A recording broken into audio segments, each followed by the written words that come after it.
Hello everybody and welcome to Roll Together RPG and to the next episode of our Chronicles of Aeodrun series. My name is Josh, I use he, him pronouns, and I shall be your game master for tonight. And as you can see, I am joined by Evie. Say hi, Evie.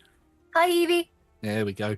Before we get into tonight's session and what we're going to be getting into in a one-on-one, we have some sponsors and supporters to thank. Our sponsor for tonight is Phoenix Dice. Go to phoenixdice.com to get yourself some clickety-clack math rocks, including some limited edition Roll Together dice, by following the links in chat. And if you use code ROLLTOGETHER, all caps, at checkout, you can get 25% off of your purchase. We're also proud to be supported by Idle Champions of the Forgotten Realms. If you type in exclamation point code into chat now, you can get yourself a code for a free Electrum chest to use for things within the game. It does things on all of the platforms, so go check that out. Massive thank you to the D20 Club on Patreon. They are fantastic, they are the best. You can join them from as little as one of your local currency per month, or one goat, which must be sent to Tom for various different reasons, by following all of the links in all of the places. And I think with all of that, we are going to dive into tonight's session.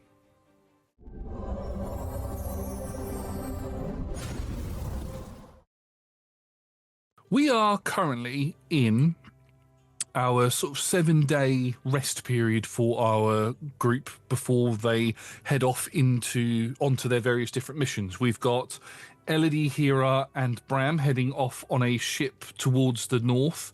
They're going to an island called Marley's Rest to pick up some items from there that are needed to help decipher some of the books and things that have been found while the group have been adventuring. And then we've got Elodie, said Elodie already. We've got Peri, Utric, and Lucian, who are going to be staying within Merkstead and doing a few more closer to home missions, maybe some that might revolve around 2 books that Peri might be trying to get hold of, and another group that aren't the Reavers that may have access to those books. Those sessions will be coming out soon, so do keep an eye out for them. Now we're going to see what Peri's been up to during their time away. So, hello, Peri. Hello. What have you been doing during your 7 days of peace and quiet? There's a couple things I think I've been doing. The first thing is trying to find a good spot to get absorbed in my journal with, which is a priority to do.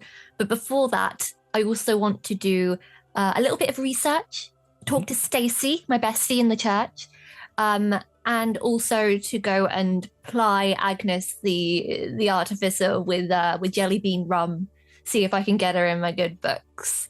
I think those are the main things that I'm getting done. Also training with a bow, because a dream version of myself told me that I needed to do that. Also science, but I think I'm pretty good at hypothesizing.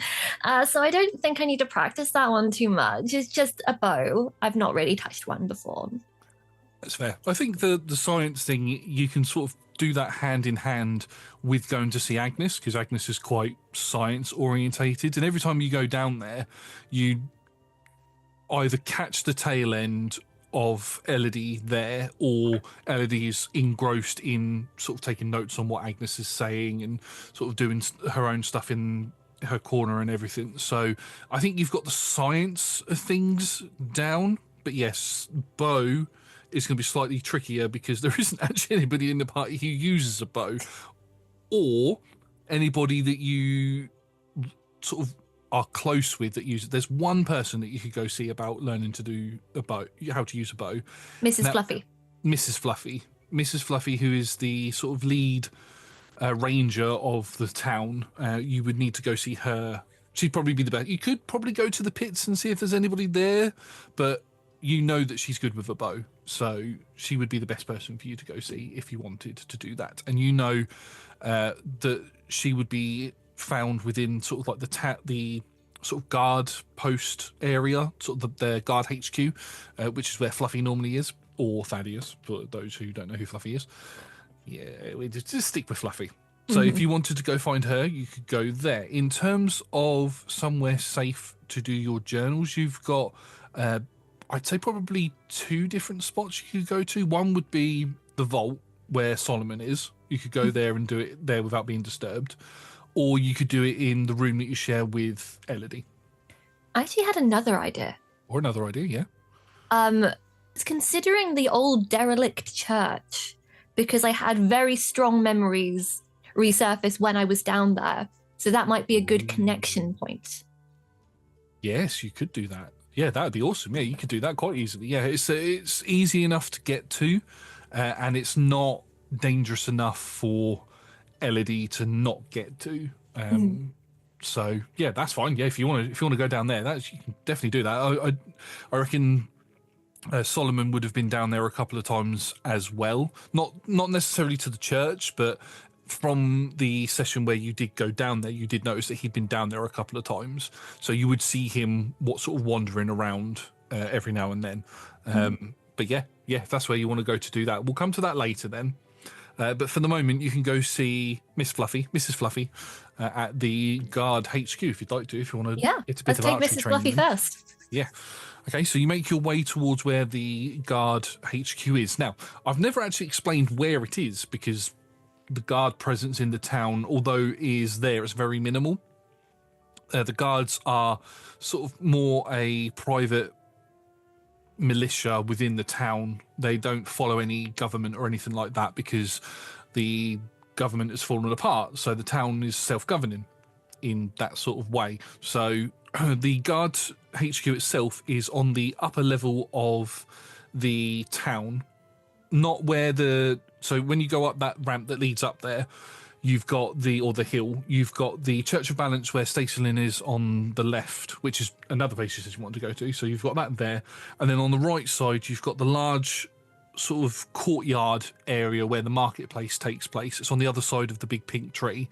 You've got a large wizard's tower and a block of buildings that have got various different shops there. One of them's a costume shop. And then there's another one where there is a large, almost fortressy castle, miniaturized fortressy castle type building that's on the end. That's the guard post. It's positioned in a way where it's got sort of like a tactical overview of the entire town and the entrance to the town. Before I nip into the guard outpost, can I nip into the costume shop and get a fake moustache? You can indeed, yeah. Yes. The bushiest one on offer. You walk into the shop and behind the counter is a very, very small dwarf. If we were using general D&D terms, this would be a gnome, but this is a very, very small dwarf who's wearing a very flamboyant purple cloak with like the really sort of Doctor Strange, really spiky collar bit.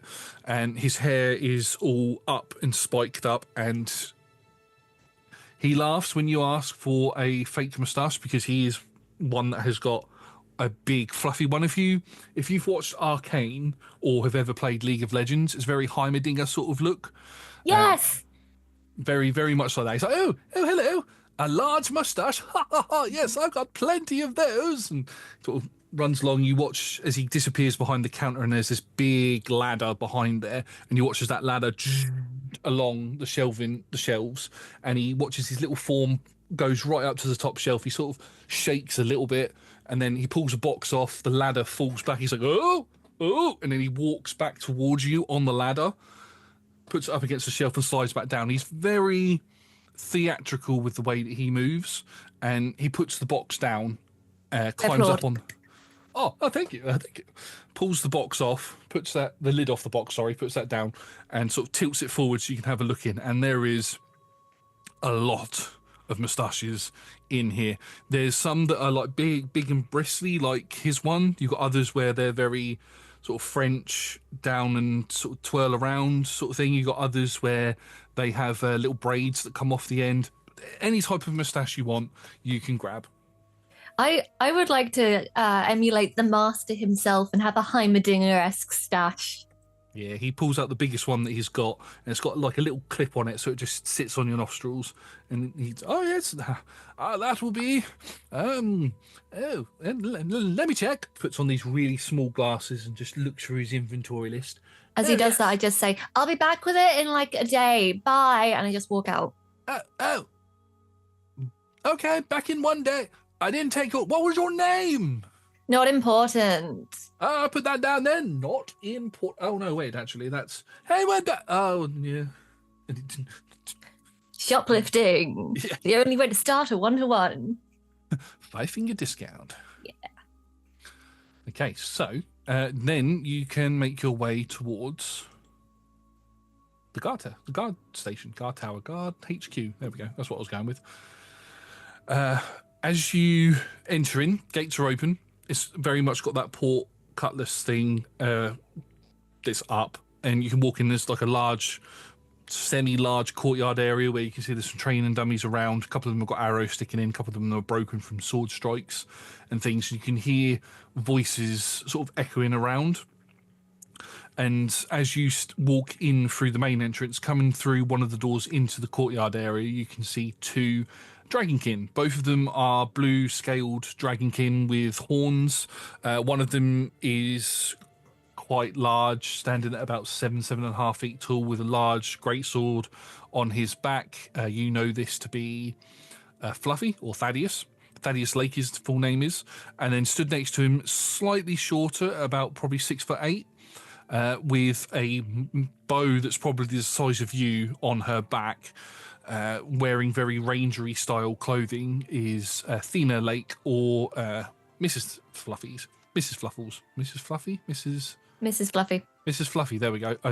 Sorry, I just got a flash of one of the many one-shots that we've done with Fluffles recently, and Fluffles came into my head. I mean, Fluffles can be married to anyone in the multiverse. I don't mind. This is true. But yeah, as you are sort of stood in the centre of the courtyard, they both stop and, nice moustache. Hello, my name is Mr. Hamasha, and I'm here for a longbow lesson from the most accomplished longbowist in this side of Muxted. Ho, ho, ho, ho, ho. Fluffy just looks at you with a what look, looks towards his wife, pats her on the shoulder, and turns and walks and goes back inside. And you just watch as she just sort of pinches the top of her nose. Right, so you're looking for archery lessons from me, Mr. or Miss Harmer Marshall? It's okay. He's gone. I take off the moustache. 'Twas I. Oh, I did not know that was you at all. That's a very good disguise. Yeah, the one who beat both of your asses in the fighting pit. That's me. I believe you were part of a team. I beat both of you specifically. But, I just wanted to get Fluffy out of the way. 'Cause we don't vibe. I think we could vibe, and I need some lessons. Okay. Are you looking to take up the bow? Are you? I mean, I'm more than happy to show you the ropes with it if you'd like to. Yes, please. I have need of learning it for undisclosed reasons. It's just like a quick walkthrough. I'm sure I'll pick it up quite quickly, so it shouldn't take much of your time. Okay. Yeah. I mean, I've got a couple of training bows here. We've got a couple of dummies here, not including my husband. Yes. Let us go. Laughs heartily at the joke, gives her a pat on the shoulder. It's like, yeah, let's go. Yeah. On it. So she walks over to. So you got as you walked in, you've got the dummies on the left-hand side, and then the bows, training bows and arrows and things on the right-hand side. So she takes you to the right, and she'll provide you with a short bow to start with. Right. Well, I don't know have you had any sort of archery lessons or used a bow or crossbow or anything, ranged weapon at all in the past? Not in this lifetime. Right, okay. Okay, so yes, we'll start you off with a short bow just to get you ready, and then we might move on to a long bow afterwards. I can see you're plenty strong enough, and you'd probably be able to pull the string back anyway, but it's more about accuracy rather than anything at the moment. So, to begin with, and she sort of gets into a start, she pulls a short bow out herself as well. You want to put the not short arrow in between your two fingers and put it on the wire like this. Mm-hmm. Yeah, you do that perfectly fine. And then you pull the arrow back, take aim at the target that you want to fire at, and then once you feel that you've got that aim, you then let go and fire. I swing it round while it's still what's kind of range on this thing? She sort of bats it up in the edge. You let go of the arrow. In surprise if she bats it away. Yeah, she'll sort of lift your bow sort of with the back of her hand upwards, and just as you let go, and it goes sink over the wall. I think that was a pretty good fast shot. Yes, if we could try and keep it pointed towards the target. Never, if you're going to turn around to talk to somebody, always make sure to loosen the strap so that you don't accidentally take someone's eye out. Have you done that? No, I've not. Oh. I've not done that before. Not with a bow, anyway. I've had a couple of students in the past shoot themselves in the foot with a crossbow because they didn't load it properly. What dorks! Wow. And, yes, the Church of Balance were not impressed with the amount of injuries that we had, so we had to change our training regiment. Anyway, yes, let's try that again. So you notch another arrow, point it at the target. Would you like to make me a dexterity ranged attack roll? Do you have proficiency in bows already? I mean, I'm proficient in martial and simple weapons. Yeah, I think that means you're proficient in it, so that's fine. Yeah. Cool. Yeah, I'll make an attack roll. Go ahead. That is 21 to hit. Oh, so I'm not going to roll for her because she's a master bowsman. So as you both sort of let your arrows go at different targets, hers hits bang smack in the center of her target. Your one hits on the sort of center mark, but not bang in the center. It's just up a little bit, just so it's just on that line to going on to the next line. Oh, that was a really good first shot. You must be a natural at this. I'm a natural at many things. Oh, okay. But would you like to try another shot, or actually no? Yes, let's try one more shot. I'm going to get one of the moving targets ready. We'll see how you do with that, and then if you're able to hit that without any problems, we'll move on to a longbow. What's the difference between a short bow and a long bow? Short bows are shorter and are more compact, allow you to get around places a lot quicker, allow you to be more stealthy. They also have a shorter range than what a longbow does. Longbows pack more of a punch as well. Oh, longbows for sniping, short bows just for running around with. Basically, yes. Okay, cool. Let's get to it. Oh, I can feel it. I think I'm going to be good at this. And she sort of disappears, and you watch as there's on the left-hand side where the dummies are, you can see there's like a little crane system, and there's a bit of a slack rope that's disappeared behind a wall, and she walks towards that crane system and begins pulling on a rope, and she sort of ties that around a sort of forked thing, like an old washing line type thing, and as she pulls that up, a dummy sort of swings into position, and she ties that off so it doesn't go anywhere, and she walks over to it, and she gives it a good proper 1, 2, 3, and then she lobs it and it begins going side to side. She goes, right, once I'm out of the way, fire, and she runs. I do it probably a little bit too soon because I think she's faster than she is, probably, or I'm just a bit too eager. But let's see how that goes. Okay, 17, 18, 19, 20, 21, 22, 23 to hit. Yeah, so you fire the arrow and you're not sure where it hits to start off with, because as soon as the arrow impacts into the dummy begins spinning around, and as it begins to slow down and stop, you can see that the arrow it's a better shot than the first one, so you're a little bit closer to the center, not quite in the center again. Wow, okay, well, I think we can move on to the longbow then. Yeah, maybe I don't need that much training after all. Maybe someone just needed to put the weapon in my incredibly talented hands. Yeah, right. Well, bear with me a moment. I'll have to go inside for a longbow. We don't keep the longbows out here. And she disappears inside, and she comes out and she hands you a longbow. And as she comes out, you can see a couple of the guards begin sort of filtering in as well. And Thaddeus is also there, and he leans up against the wall with his arms crossed, and she comes over and she hands you the bow. I've got a challenge for you. I love a challenge. I didn't come up with this.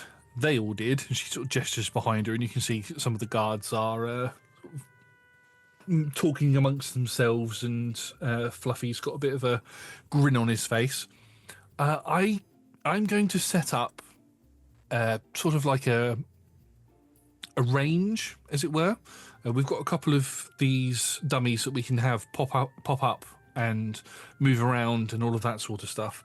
And there is a challenge going on that you can't hit 5 of these targets on the bullseye area like you have done without missing.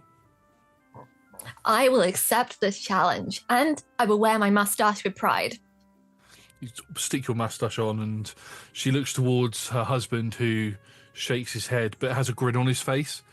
Ugh. And the bet is everyone's betting 10 gold that you can't do it. Do I get 10 gold from everyone if I do? Yes. Oh, excellent. I'm going to smash this. Okay. That includes myself. I will also bet against you, just to keep things interesting. Oh, ye of little faith. I just want to keep things interesting. Plus, if you are able to do it, then more gold in your pocket. Anyway, give me a few moments, and she goes off, and you watch as some of the dummies that were already up. She sort of begins pulling down, and Thaddeus Fluffy walks over and begins helping her move some stuff so it's done a little bit quicker. Is there anything you want to do during that 5 minutes, or do you just want to? I will. Watch? I will watch a little bit, but I'm mostly going to be like stretching, warming up, because I probably haven't even worked out today. This is the first thing I've done today after breakfast. Can you believe it? So yeah, just kind of flexing and getting ready. You can see some of the guards are tall. You do recognise one of the guards. Most of them are wearing like some sort of helmet with a mask over the edge, so their features are obscured a little bit. But one of them hasn't got anything on his head at all. And you know this to be Zed, one of the Sparrows, who's the second in command in terms of the guard. Mm-hmm.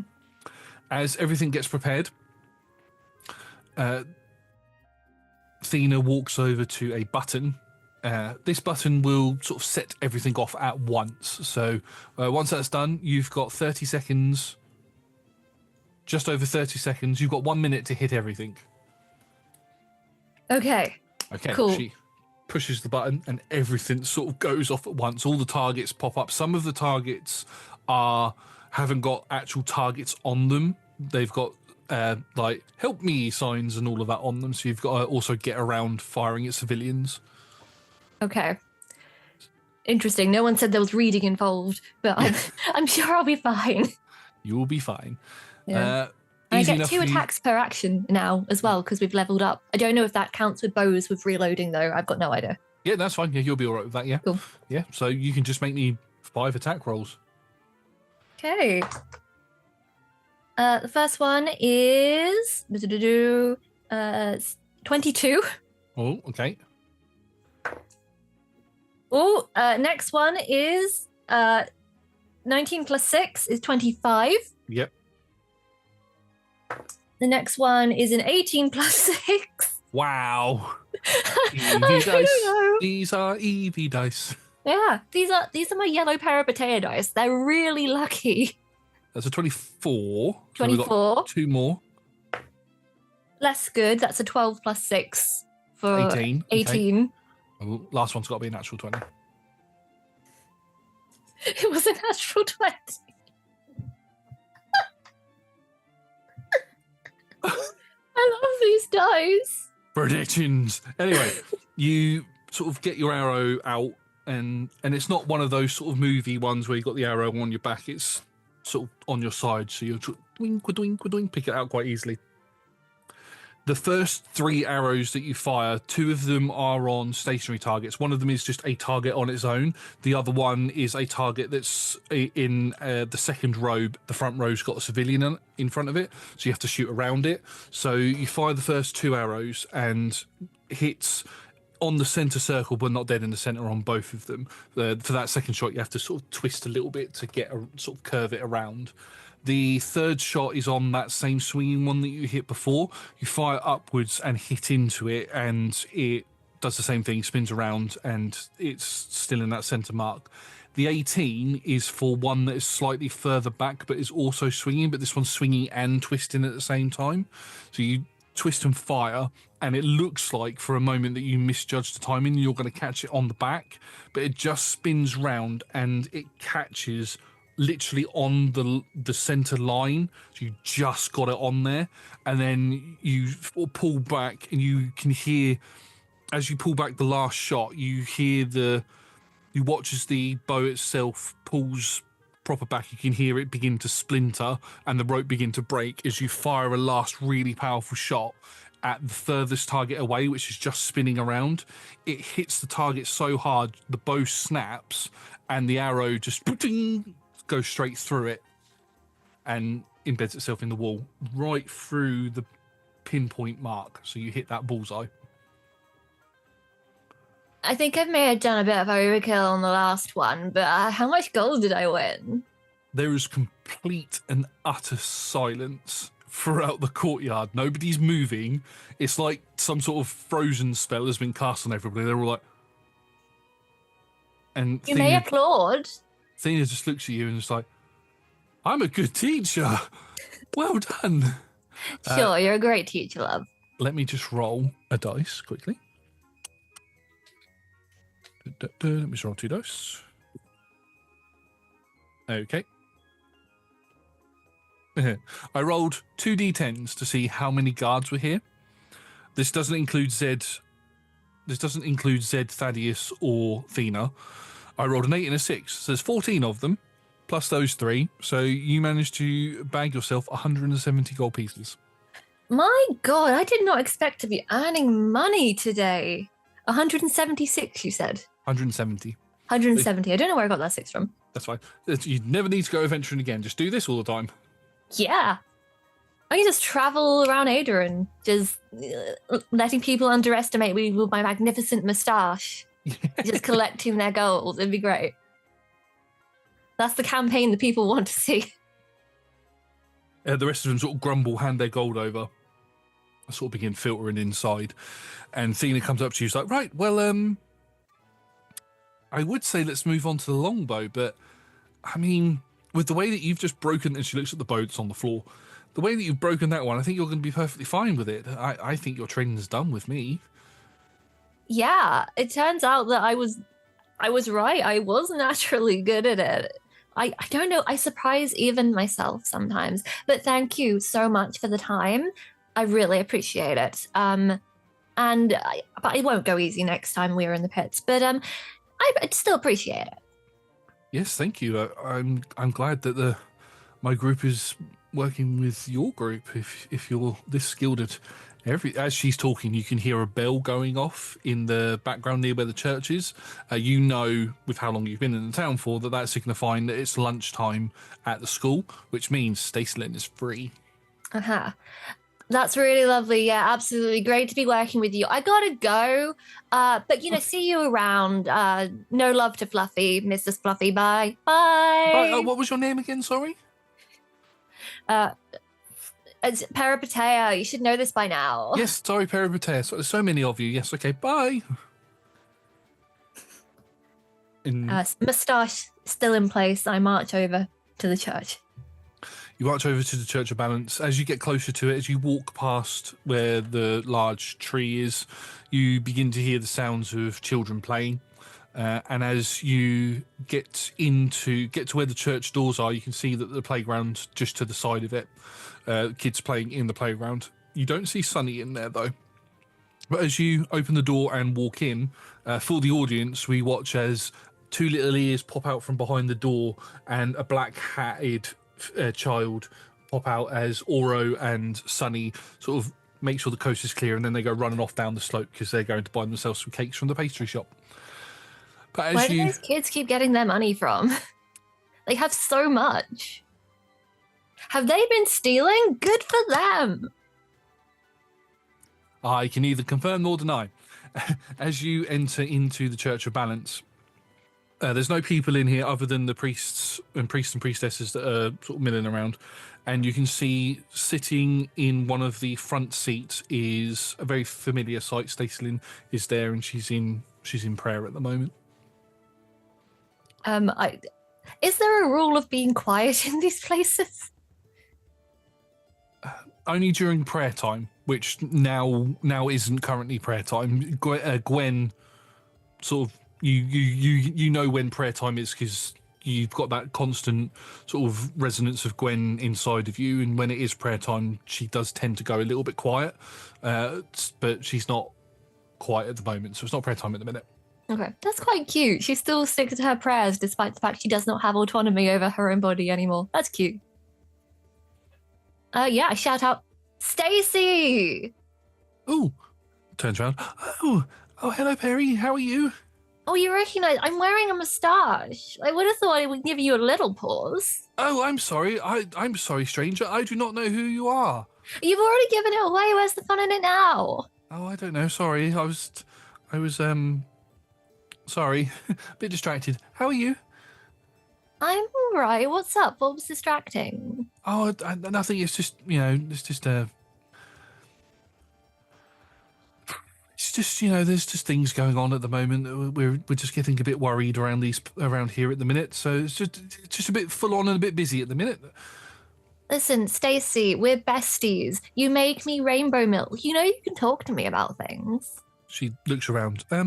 I could do with going for a walk. Yeah? Yeah. Yeah. Yeah. Okay.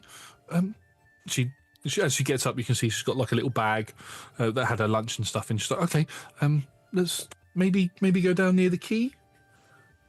Yeah, I don't know if I've been there before. Yeah, down near the port area. Oh yeah, I've been there before. Oh yeah. Oh yeah. Yeah. Okay. She sort of walks over to where the entranceway towards where the school is, and you just hear her go, "Sister Abigail, I'm just popping out for my lunch. I'll be back in a little bit." And you just hear Sister Abigail, "Okay, yes, we'll see you soon. We've got some extra jobs to do before the arrival." I know. And she comes out and she's like, "Okay, let's go." Okay. And you both leave, and she's a bit quiet while you're still quite close to the church. It's not until you get down onto the second level of the town, down the ramp, that she sort of, "Oh, right, sorry, I'm sorry I've not been very, I've not been around much the past few days. I know you sent Sonny in with a letter for me, and I've not been around. It's just been a bit busy at the church. We've had some news, and it's got everybody a bit worried." What kind of news? The Grand Priest is coming. The Grand Priest. Yeah, it's like the person who's in charge of all of the churches of balance. Oh. In the kingdom, or on the continent. And are they like a real hard ass? I've never met them. I'm to be honest, I hadn't heard much about them until we heard that they were coming here. But they're in charge of all of the churches of balance. That doesn't matter which kingdom or Imperium, Empire. Doesn't matter about any of that. They travel to all of them that they can travel to because of restrictions in the with the sea and the stuff. But yeah, so it's worrying because last we heard they were over in the Imperium, so we don't know if they're bringing any Imperials with them. Oh, right. So you think that they might have been politically swayed? The church is no longer a safe place, potentially, from the High. I am concerned about that. From the letter that Sister Abigail received, there has been reports that the Lightbringer her presence has been sensed in this area, as well as the Evermaiden. So it's causing the Grand Priest to take interest in our little church. That actually kind of ties into something I wanted to talk to you about. Okay. So maybe we can work together on these problems. But I'm always up for working together with you, Peri. It's been hinted at to me that maybe the Evermaiden isn't as angry with me or hates me as much as I initially thought. So I figured the best way to sort that out was to speak with her. Or them, or it. I don't know what kind of pronouns they use. It depends on where you're from. Some view her as a her. Some view them as a them. Always, never as a he. But I don't know if there is a way. We've always prayed to them, and in times gone by, the Guardians would turn up at festivals held for them, but that's not happened for a very long time, at least not in my lifetime. But why do you want to speak to them?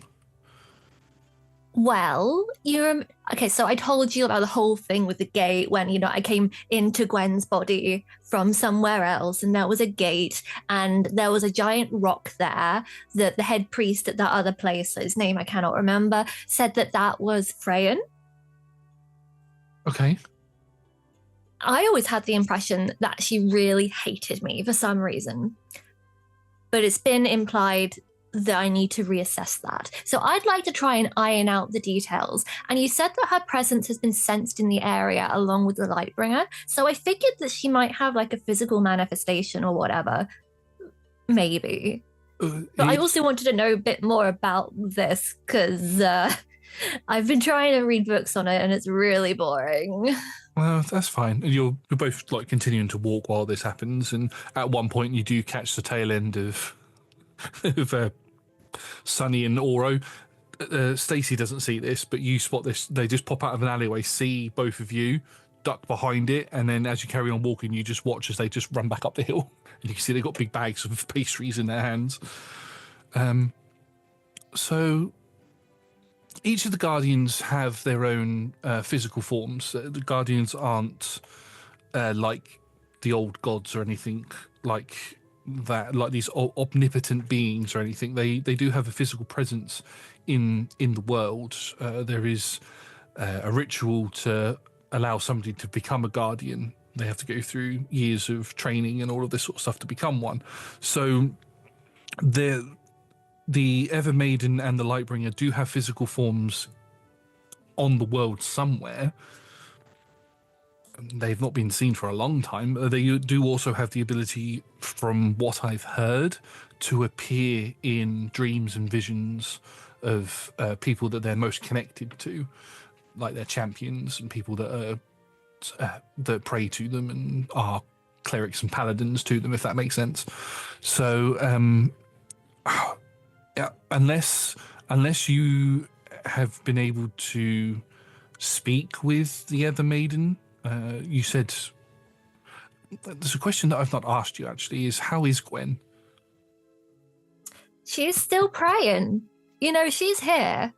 Oh, good. She's been very helpful at protecting me from strange otherworldly forces that I don't really understand. But she's keeping to her daily prayers, and she can get drunk now. Like, it really hits her. Doesn't hit me, but she really enjoys it. Oh, that's good that she's having fun, at least, and that she's safe. Those are the main things. I mean, the only piece of advice that I could have is when you next dream, if the Evermaiden's there, try talking to them. See what happens. I'll give it a shot. Honestly, it's a bit rude just to appear in someone's dreams and then not even answer like their most devoted people's prayers. I'm just saying that the system seems a little unfair. Have you prayed to them? No, why would I do that? That might be why she's not talking to you then. Oh, but she hasn't done anything that I think is worthy of my worship. This is true. Well, there's lots of things that she does, but in your situation, maybe not so much. I don't know, but I think it's worth a try at least. Maybe I might get Gwen to help me with that. But okay, so you said that the Grand Priest is coming because their presence has been detected in the area, meaning this church has become more important. It's become a place of interest for him, yes. Right. So my two questions. First is, what does it mean that their presence has been sensed in the area? Is the Grand Priest trying to track them down? If it generally means that if one of them has been sensed in an area, then that area has been potentially blessed by them, or they are here. So yes, any opportunity to physically speak to one of them is greatly sought after, especially by the Grand Priest. So I'm going to just take Stacey by the shoulders and look deep into her eyes. You would tell me if you were a guardian, right? Well, I would definitely tell you if I was a guardian. You'd tell me if you were one, wouldn't you? I mean, I think so. I might, with how little I know about myself, I could be the guardian of jelly beans. I was talking about this at the pub the other day. Who knows? Hmm. That would I be had fun. memories of some gods the other day. Did I tell you that? Really? Yeah. Oh, I think they were gods. It was a lot. It was in an old chair. It's a whole thing. We'll have some coffee and we'll like bash it all out at some other point. Gods? As in the gods? Yeah. As in, I'm thousands of years old, babes. and you said something about a church to them? Yeah, I should probably actually no. I think that's a. Oh, well, you can be trusted. You're fine. You're harmless. Could I see it? Yeah, I don't see why not. I trust you. I mean, that would be brilliant. Thank you. When are you planning on going to it next? Probably later today, tomorrow morning, something like that. Because basically I've got a book from a previous lifetime where I need to absorb the knowledge and go through trials to get the memories of that lifetime, and I was going to do that in the old derelict abandoned church under the ground. So it's derelict and abandoned, and you want to do this ritual thing down there on your own? Yeah, it'll be a vibe. I'm definitely coming with you so I can keep an eye on you then. I'm sure someone else will pop down at some point. I know, but you're my friend. I want to make sure you're okay. Good. Well, the second point I was going to make before we got sidetracked with my weird bullshit is what can I do to help you with the stressful situation that is coming up with this guy that you don't know if you can trust, who's going to put a lot of pressure on you? Is there anything that I can do to help? You've given me a lot of rainbow milk. I've got a lot to pay back. She sort of looks around, and at this point, you're just walking down towards where the dock area is, and you can hear the sounds of the seagulls and everything around and the people working on the docks. And she just sort of smiles and just this. All I need is just this. Just Good. a bit of freedom, chance to be myself for even if it's just for an hour. Good. We will do this more often, and you need to seek me out as well. Don't make me come to you every single time. You hear me? Yes, I promise. Friendship goes both ways, which is something Hero could learn about. But find me when you need it. I promise. There's this thing that I've learnt from the children recently. I don't know if you'd like to try it. It's called a pinky promise. Oh, they're magic. Yeah, you can't break a pinky promise. No, a bit of magic goes through you, and then your pinky will magically break if you break that promise. Yeah, so pinky promise? Pinky promise. You both sort of pinky promise with each other, and she smiles and is like, right, thank you. But yes, I will. I'm definitely going to be coming down to the church with you. To this, and she sort of looks around to make sure nobody's listening. I'm definitely going to be coming with you on your next little journey. I will meet you bright and early tomorrow morning. Okay, here, take this moustache with you. It'll entertain the children, but you got to give it to the costume shop back at some point. Oh yes, Mr. Ruddleford. Yep, I'll definitely take that to him. Yep. Get an even swirlier one for tomorrow. Make it a thing. I will do you one better. And she sort of winks at you. I wink back. And you can sort of spend some time just hanging around with each other. Unless you've got any other questions, eventually you can either wander back up with Stacey back to the church, or she'll wander back up there on her own to do the next period of school. And then it's sort of up to you what you want to do next. Well, I don't know if you wanted to do it on stream or not, of me just giving alcohol to an old lady. That could be on screen, or it could just be that has happened. Either one is fine. You can take some rainbow rum down to Goggle Springs. Entrance into there is perfectly easy enough. Oh, cool.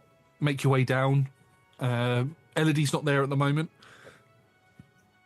Excuse me, but Agnes is there working on that same suit of armor again. Who's that? Yes. Oh, yes, you. Have you bought me anything? I have. Oh, what you got? Why don't you guess first? She sort of sniffs a bit. Alcohol. Yes, not just any alcohol though. Or oil, one of the two. It's it's alcohol. No, that's on my top lip. Yep. Have you been drinking oil again? No, I rubbed my face when I was working on something, and it got on my lip. Anyway, I have brought you my newest creation, rainbow rum. Sounds colourful. It's made with jelly beans. I'm gonna stick with sounds colourful. Go on then, give me some. I ain't shy.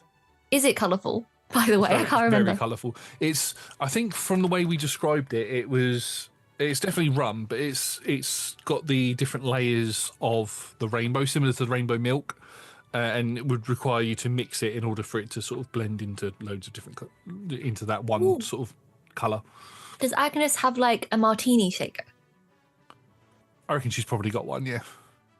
Kind of take that, give it a little shake, and then find something to use as shot glasses. I'm sure she's got something lying around. She's got shot glasses.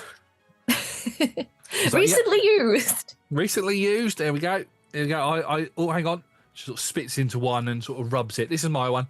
That one's yours. I had to get some oil measurements earlier, so that'll be fine. Don't worry. I'm still not convinced that you haven't just been drinking the oil. I'm not going to lie. But I'm going to be honest, I'm not convinced either. You should really label your bottles better. I should do. Who's got time for that? Who's got time for that? That young whippersnapper that keeps coming in here, I could always get her to do it. Oh, yeah, she loves writing things. Give her a pen and some paper and tell her to go, and she will be happy for hours. I might have to do that then. Anyway, she takes the shot. Bottoms up. Bottoms up to science. Science. Oh, that was good. It's pretty good. I did it at the tavern with their help. I think it might be a business. I'll definitely buy some more of that if you ever get more. Thank you very much. That's given me a bit of a spring in my step. I'm going to carry on. Was there anything else I could do for you? Mainly just to say hi, check in, and also, what is science? What is science? Like, to you? Like, what's the most important thing about it? Science is magic, but you can explain it. Right. That's what it is to me. Magic is this strange, crazy thing that comes out of nowhere and you can manipulate it in your own way and do things that you could never think imaginable. But for me, science is when you can explain its origin, where it comes from, and how you can use it to do certain things and create things. That's how I see it. Okay. So what is magic then? Fuck knows. Well, you're not very good at science then if you can't explain magic. I'm good at science because I can explain it. I'm not good at magic because I can't explain it. Interesting. Okay. Any tips for, just because I've given you the rum and, you know, we're tight ish anyway. Yes. I'm about to say do an experiment. Do you have any hot tips on how to make a successful experiment where you don't know how it's going to turn out? Take notes. Take plenty of notes. Don't be afraid to fail. Experimentation is all about failure and learning from that failure. Only problem is I can't seem to fail at anything. I just had shooting lessons with a longbow and a short bow, and I smashed it with no practice. That'll be my next thing. Don't go into an experiment with overconfidence because it'll come back to bite you in the arse. What if it's realistic overconfidence? Then try to lower your expectations. Oh, that just sounds sad. It does, but if it's an experiment, then you're not, you can't guarantee that you're going to be successful at it. Whereas if it's something you know you're going to be successful at, then go into that with overconfidence. Yeah. The only difficulty is, Babs, that if I fail in this experiment, I might actually die. Not in a way that I can really die, but in as much as I can. I mean, with most experiments, depending on what it is you're actually doing, that's generally the case anyway. So good luck. Thanks. I'll pass your regards on to the other me when I see them. But yeah, enjoy the rum. Here's another tipple to keep you going in your work. The other And you. see you later. Bye. Bye. And as you begin walking up the stairs, you go, the other you. There was this person that I spoke to many years ago who referred to themselves as another person many times ago. Oh, bloody strange people walking in here all the time. She's basically referring to your other self. Yeah. She's old enough to have met him. Yeah. They were friends. Yeah. So, oh no. As you go back up the stairs, I mean, probably say it's getting close to evening time now. If you want to try and dream and speak to the other maiden. Yeah, I will do that. I will kind of hype up Gwen to be like, okay, Gwen, you had a conversation with Stacy. We need to try and talk to the Evermaiden. If that means we need to pray, like I want to try the dream first. Do you think we can do that? You feel a warm sensation inside of you that agrees that they will help you in whatever way they can. You are so amenable. I'm so glad that you are so pliable and willing to go along with whatever I want to do. I appreciate it, babe. And you can make your way back into the Rusty Pirate where you can go for your sleep. You make your way up to your room. Elodie is currently not there, so you can go to sleep on your own. You do, as you walk in, because we're just ignoring all of the NPCs that are here.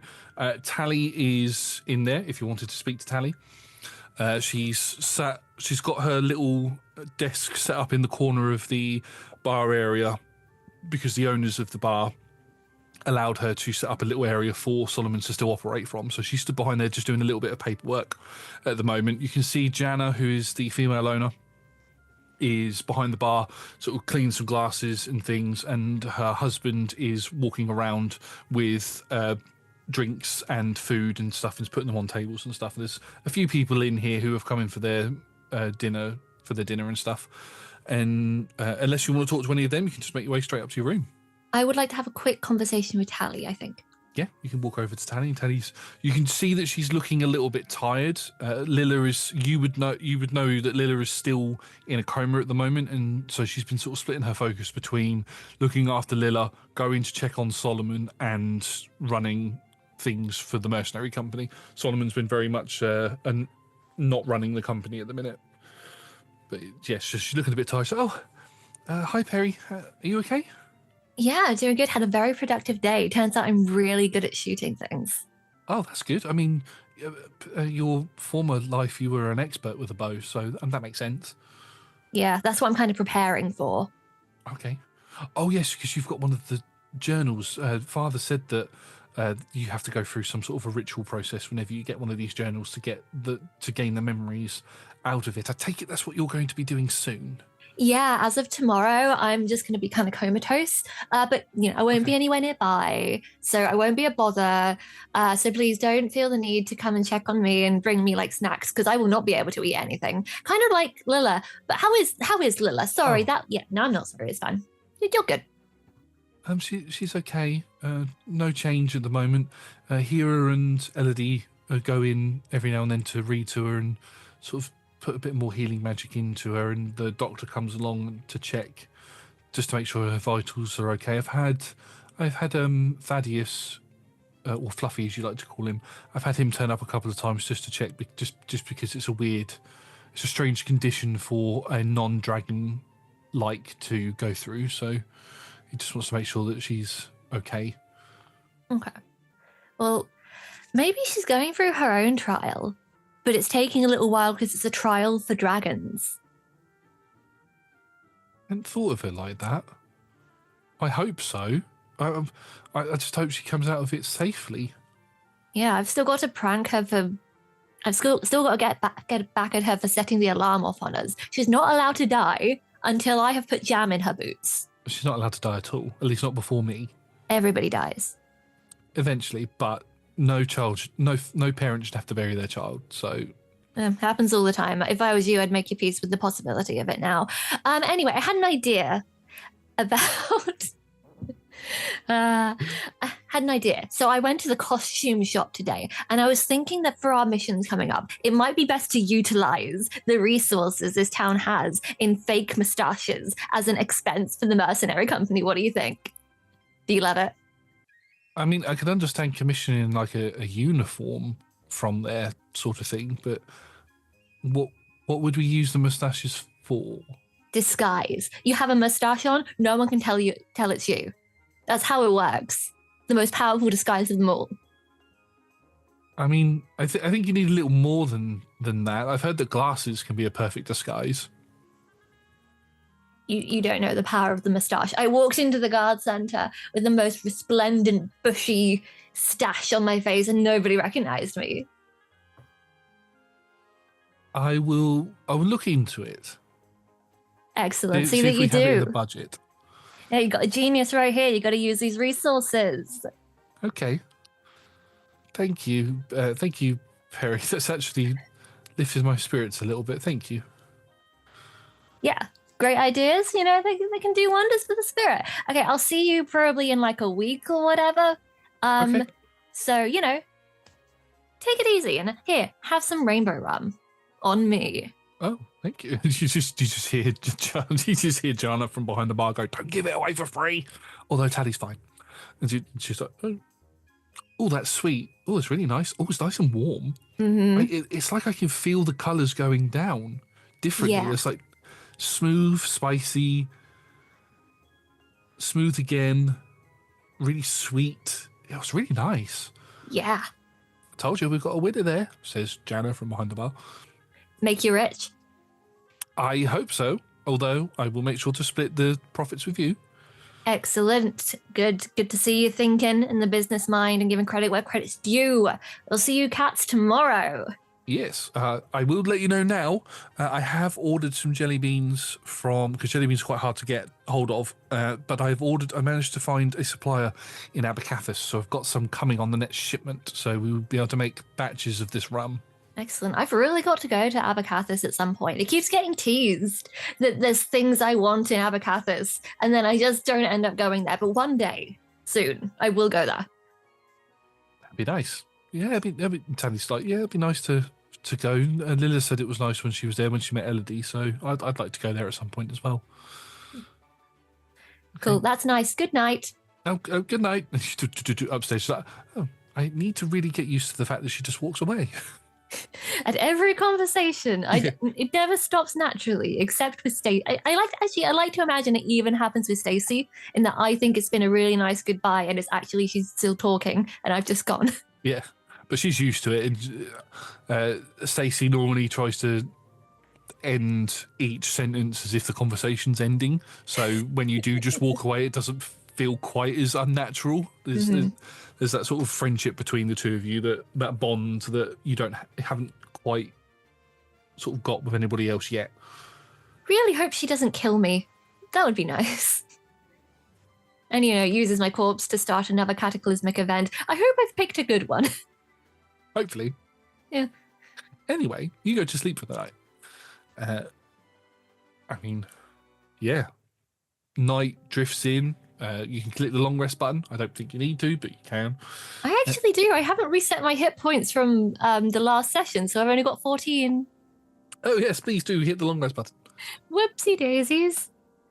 There we go. I'm fine again.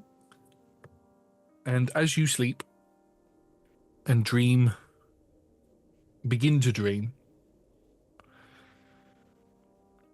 would you say that you're trying to focus on getting to that bridge so that you can see if the Evermaiden's there? Yeah, I am. I'm trying to manifest. And, it's not sleep, it's more of a trance. So I feel like it makes it a bit easier to try and get to where I want to go. Makes it... So normally, if it was just a dreamlike state you're entering into, I don't know if you've ever found this, but I found that whenever I've tried to sort of force myself to dream about something, it never happens. I always end up drifting off somewhere else. But going into a trance, you are able to do that slightly easier. You do go on a bit of a tangent where you go through some of the memories that you've kind of unlocked along the way. You go through like that brief moment of turning into a dragon and fighting your comrades. You go through the memory of your former life and your former self and Solomon making or distilling pure aether. You go through the moment where you're running through the woods and this robed and this ranger figure picks you up and begins running along. You know the figure to be Celerimus, and you carry on going. Everything that you sort of unlocked along the way, you think about before you get to the bridge. And as you get to the bridge, it's that same sort of area that it's got that same atmosphere to it that it did the last time you had the dream. The archway is there, but there's nothing behind it. The bridge just goes straight through it. There's no large figure with a scythe stood in the doorway. There's no large rock hanging over the top of it. Your memories and the voices that you normally hear aren't there, and the River of Souls isn't underneath you. It's just this sort of like rainbow bridge in the archway and a large mist that is encompassing around the archway with these two red eyes piercing through, looking at you. Now, I was trying to get to Freyan. What are you doing here? You just hear a low growl sort of replying to you. You can tell that it is trying to speak to you, but it's in a language that you don't understand. I don't suppose I can cast comprehend languages in my sleep, can I? I reckon you probably could. You could try it. I could try. Let me just check and make sure that's not just for writing. You know, it's spoken. I'll give it a shot in my dream. All right, good. Just before you do that, do you, as Peri, know either abyssal or primordial? No. Good. So, because this is like a combination of the two. So, as you cast this spell, does it have like a visual look to it when you cast it, or is it just you've cast it, it's there sort of thing? It tends to be kind of rubbing of the ears and the eyes and kind of like a pattern in the mouth. And where my fingers go, it leaves kind of like a golden trail. And my eyes glow a little bit brightly for a moment. And then everything just kind of snaps into focus. And as that happens, and as your eyes snap back into focus, you can hear this voice talking to you. And a big, booming, deep sort of, what's the word I'm looking for? What's the gender neutral term? And Androgynous? Thank you. An androgynous voice sort of echoes out to you. And it's asking you to come home. Come to me, come home. Come to me, come home. Come to me, come home. Is what you get repeatedly. Buddy, that was the last thing I expected a creepy fog to tell me. And as you say that, the creepy fog, its eyes currently sort of coming through the archway, the fog extends upwards and the eyes follow, and it's like it's looking over the archway at you, and it's got this large sort of misty form that's you can't quite make out, but it's large, it's huge, and it's just looking down at you. As this happens, this light begins to shine in your chest, and appearing next to you is holding your hand is Gwen, who is, you can feel when you've seen her in your dream states before, she's had more of a corporeal form, but this is the first time that you've been able to like physically hold her hand and not like the light tug on you. She's like physically holding you, but you can feel that she's shaking and trying to pull you back. Gwen, it's just a dream. She's trying to pull you back, and you can see that she's shaking her head. Is the other side home? I don't understand. Pulling you back. She's trying to tell you not to go to it, and then you just hear the voice go, "Come home, come to me." But Gwen, if I don't take a step, will I ever know? Just shaking her head at you. I'm just gonna. When I am conflicted, I roll a die. That's fair. Yeah. Highs, I go forward. Lows, I trust Gwen. Oh no, you're going forward. Yeah, it was I should have rolled a different die. You should have said high, go back, low, go forward. I should have, because I rolled a bloody 15. Okay, so you begin making your way forward. And I begin making my way forward. Gwen hasn't got any, although she's got more of a physical form in this dream state, she hasn't got any physical strength, so she can't actually stop you from doing it. You're sort of dragging her along, and eventually, when you sort of get across that halfway point towards between where you came in to where the archway is, she lets go and sort of floats backwards. As you begin getting closer, you feel that the mist begins to sort of extend outwards towards you, almost like tentacles, and begins to wrap around your feet and around your arms. And you can feel as you look down that your already purplish skin begins to take on like a void black to it, and it begins to sort of pull up your arms, and the tendrils sort of wrap around your neck, not in a sort of compressed way or anything, but they just sort of lightly drape your neck, and it begins to, this black energy begins to pull up and into your eyes, and that's when the searing pain begins to set in.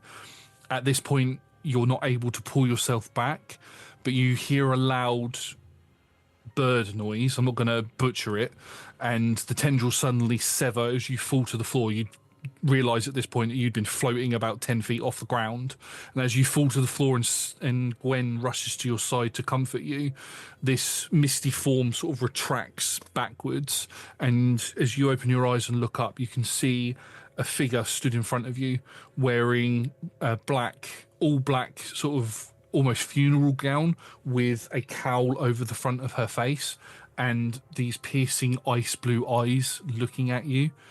She sort of kneels down and puts her finger underneath your chin and raises her up to you. Now, sister, don't be stupid. Don't go that way. That is where we're going to take a quick break. Might be a little bit earlier than usual, but I thought that was a good point for us to end on. If you like what you see, please do come back in 5 to 10 minutes as we go take a short rest. Goodbye.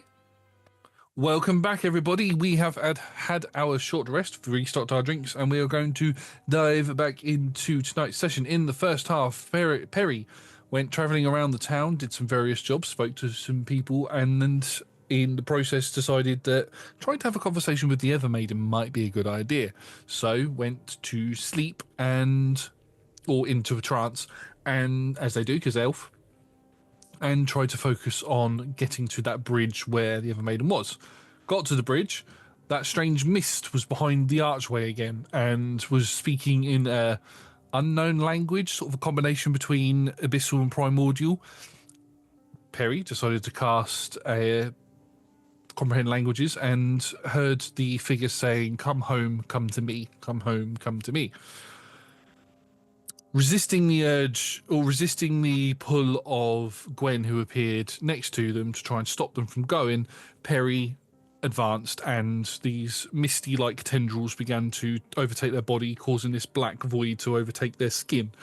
Before they were fully overtaken, the tendrils were cut, and Peri was dropped to the ground, and as they opened their eyes, they saw a black-gowned figure with a cowl, what they called veil, is the word I was meant to have used, a veil over their face with piercing light blue eyes staring at them. As they stick their finger under your chin and lift it up, they said, no, sister, don't go there. No. And that is where we are going to pick up, as this figure looks down at you and sort of helps, and with the finger under the chin sort of helps you up onto your feet as Gwen has sort of floated back over and is sort of hugging you from behind. And this, as you stand up and look at this figure, you can see that there's an assault of black mist behind them, but there seems to be a barrier that's been put up, and this mist, these tendrils are like smacking into, trying to get around to you, but they're not able to. This barrier seems to be encompassing the area that you're currently stood on the bridge. Okay. Thank you. Do you prefer Freyan or Evermaiden, or I don't know, Charlie? I don't mind. Freyan or the Evermaiden will do. Okay. Thank you. Not Charlie. Not Charlie. Not Charlie. or any other Have a good name that isn't mine. I'm not one for nicknames. Suit yourself. I've been trying to get in touch with you. What is that thing? She turns towards it as it's trying to assault this barrier that's around you.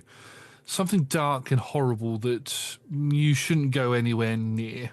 As for trying to talk to me, I've been trying to talk to you ever since you reincarnated, but you always avoid coming towards me. I got a weird, malevolent, bad vibe the DM described in the first 1-to-1, and I just kind of held on to that and didn't question it too much. No, that's understandable. The DM can be a bit, what's the word, cagey with the way that he says things, or the way they say things. This is a meta zone in the dream zone. Yes, this is a meta within a meta within a meta. The universe is going to implode on itself. No. So you don't... thanks for coming to talk. You don't hate me. What do you want to say to me? What is going on? There are lots of things happening in the world at the moment. It seems the time is right for there to be a significant change to happen. I don't know what form that's going to take. It's been happening for a while now. The pieces of the puzzle have been being put in place for many years now. It started a long time in the sea, and it is now coming here. You might start to see a lot more of my people around, not just myself. My other brothers and sisters might start appearing, so keep an eye out for them. As for this thing behind, I'm not 100% sure what it is. All I know is it is ancient and dark and seems to want you. So stay away from it, sister. Now, you're calling me sister. Is that because we're like... I don't know, we're tight? Is it because this body... By the way, did you give me an elf to inhabit? No, you broke your resurrection cycle. Wait, the cycle's been broken? You broke it. I broke it? Yes. Excuse me? Whenever you are one of few creatures that are allowed to reincarnate. I said resurrect before. I meant reincarnate. You are one of few entities that are allowed to reincarnate. In order for you to do that, when it comes to your spirit being on the bridge, you have to make your way through the archway, and you didn't. You jumped off. Now, I mean, you've been doing that for millennia, and each time you've never appeared in your first body, or a body that is similar to your first, until you took matters into your own hand and did it yourself. And somehow, we ended up with this beautiful figure's body, and looks towards Gwen and nods. Gwen sort of bows. Gwen is bowed the entire time. She's like, this is the fuck I never made in here. Right. So, I was originally an elf many, many years ago. Yes. So, if the cycle is broken, is this going to be my last life now? I don't know. You're the first to ever break their cycle. There are others? Wait, there are others. There are lots of people. There are lots? I say lots. There are more than you would probably believe that are able to do this. I am one of them, as are my siblings. Or what I would call my siblings. They're not really my siblings, but the other guardians, they all have a reincarnation cycle. Right. So the guardians are a subsect of people who have reincarnation cycles. Do we all remember? Why haven't we all run into each other and formed a book club or something? I don't know what you mean by not remembering. It might just be a guardian thing, but we retain all of our memories from all of our previous lives. I wake up with no memories other than that this is not my body and what my name is. Maybe that's... Every time, as far as I'm aware. Interesting. That might be because you don't have the power of a guardian. That might be why. I might need to look into this with some of the others that can do the same as you. I would need to find Where them are first. they? Well, that's the thing. I would need to find them. I don't know where they are. We used to have a connection, being the guardian of death. I used to have a connection with those who could reincarnate, but I've lost that recently. And my sister, Ethia, has lost the ability to connect to them when they are reborn. You should have been having Ethia come to you when you were reborn each time, but if you haven't got your memories, I'm going to assume that hasn't happened. No, I spoke to the previous incarnation of myself, and I'm about to go absorb some memories in a trial from a journal. Does that sound familiar? Not to me, it doesn't, no, but that could be a mortal thing. This has been a very confusing conversation, enlightening in some parts, but I feel like I just have more questions now. Yes. I have quite a few questions as well that I fear I'm going to have to go find the answers for. Just be careful. When you find them, will you talk to me? I'll try and keep my soul or whatever open. Because it's been a real uphill struggle, I gotta tell you. If I'm able to, I will come and speak to you. But as you can probably imagine, being the guardian of death, there's a lot of attention that is needed all over the world. I suppose so, but you've been doing it for a long time now, right? I've been doing it for a long time. I do have agents that could help me, but yeah, you've got a groove. I've got a group, as you call it, yes.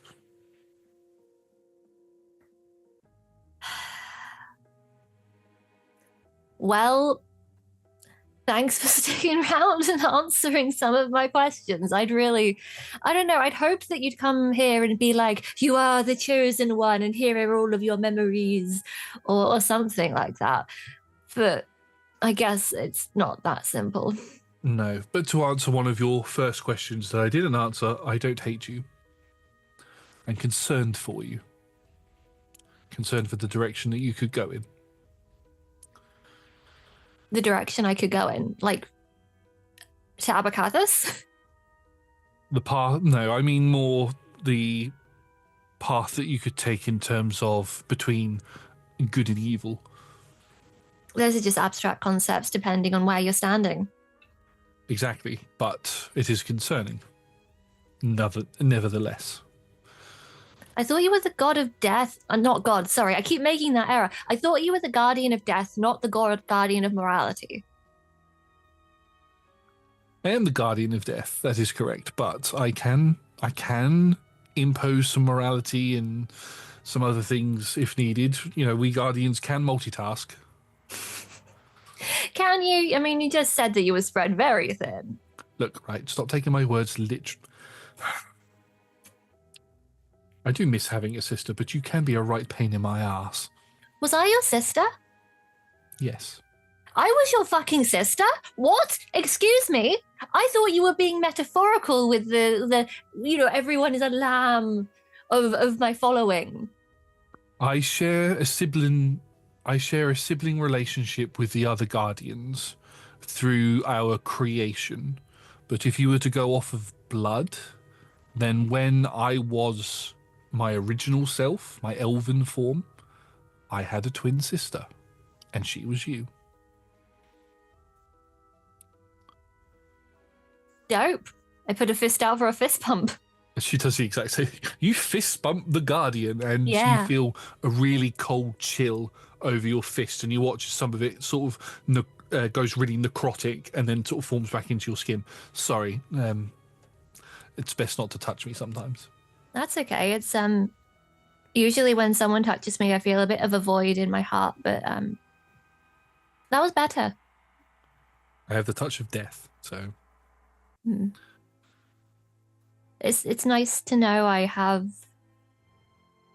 a connection, even if you're so busy that you're spread so thin. But were we close? Yes, we were close. We were twins up until the ritual where I became a guardian, and then it took me away, and we just stopped talking. Did you abandoned me for power? I had no choice. Didn't you? I was called up by the gods to serve, and I took on the power to fight the evil. If not, I would have lost you, and I couldn't have that. Well, I'm not in a position where I want to be saved anymore, at least. But I'm open to chatting and connecting again, maybe. Kind of looks down a little bit shy. Gwen sort of squeezes your hand, and the other maiden notices that and nods. It seems you have all of the support that you need, but I will be here for you more. Just don't run away from me when I appear again. As long as you come when I call. I promise. What is Holds that? out pinky. Pinky promise? Have you not heard of a pinky promise? 1 second. And she reaches into her pocket and pulls out a glove that she puts onto her hand. I told you I don't mind the sting. I know, but I don't want to hurt you. And she does it. You still feel the cold through the glove. Mm. She sort of looks around with a bit of concern on her face. That was a strange feeling. And you watch as the barrier around begins to sort of shake a bit as some sort of fluctuation happens. And one of the tendrils gets through and just about to clip her in the back before it gets severed. Right. I don't think I can hold this thing back anymore. I think you need to leave and exit your trance and do whatever it is you need to do to get your memories back. I will reach out to some of my people and see if we can do any further research on that to see if there's a way that I can help you. I will be coming to Merkstead soon. I will look like this. Keep an eye out for me. It would be good to catch up with you in person. Yeah. Oh, and I've got someone who would love to meet you, by the way. Oh? Anybody I should know? Do you know Sister Stacey Lynn? I believe she's one of the lights. She's a light, isn't she? She's a light one, but she's really cool and she makes this jelly bean rainbow milk that is beautiful. I see sweet things has carried over. I like that. It was good to see you, sister. She sort of looks awkwardly like, I don't know what to do now. Maybe you should...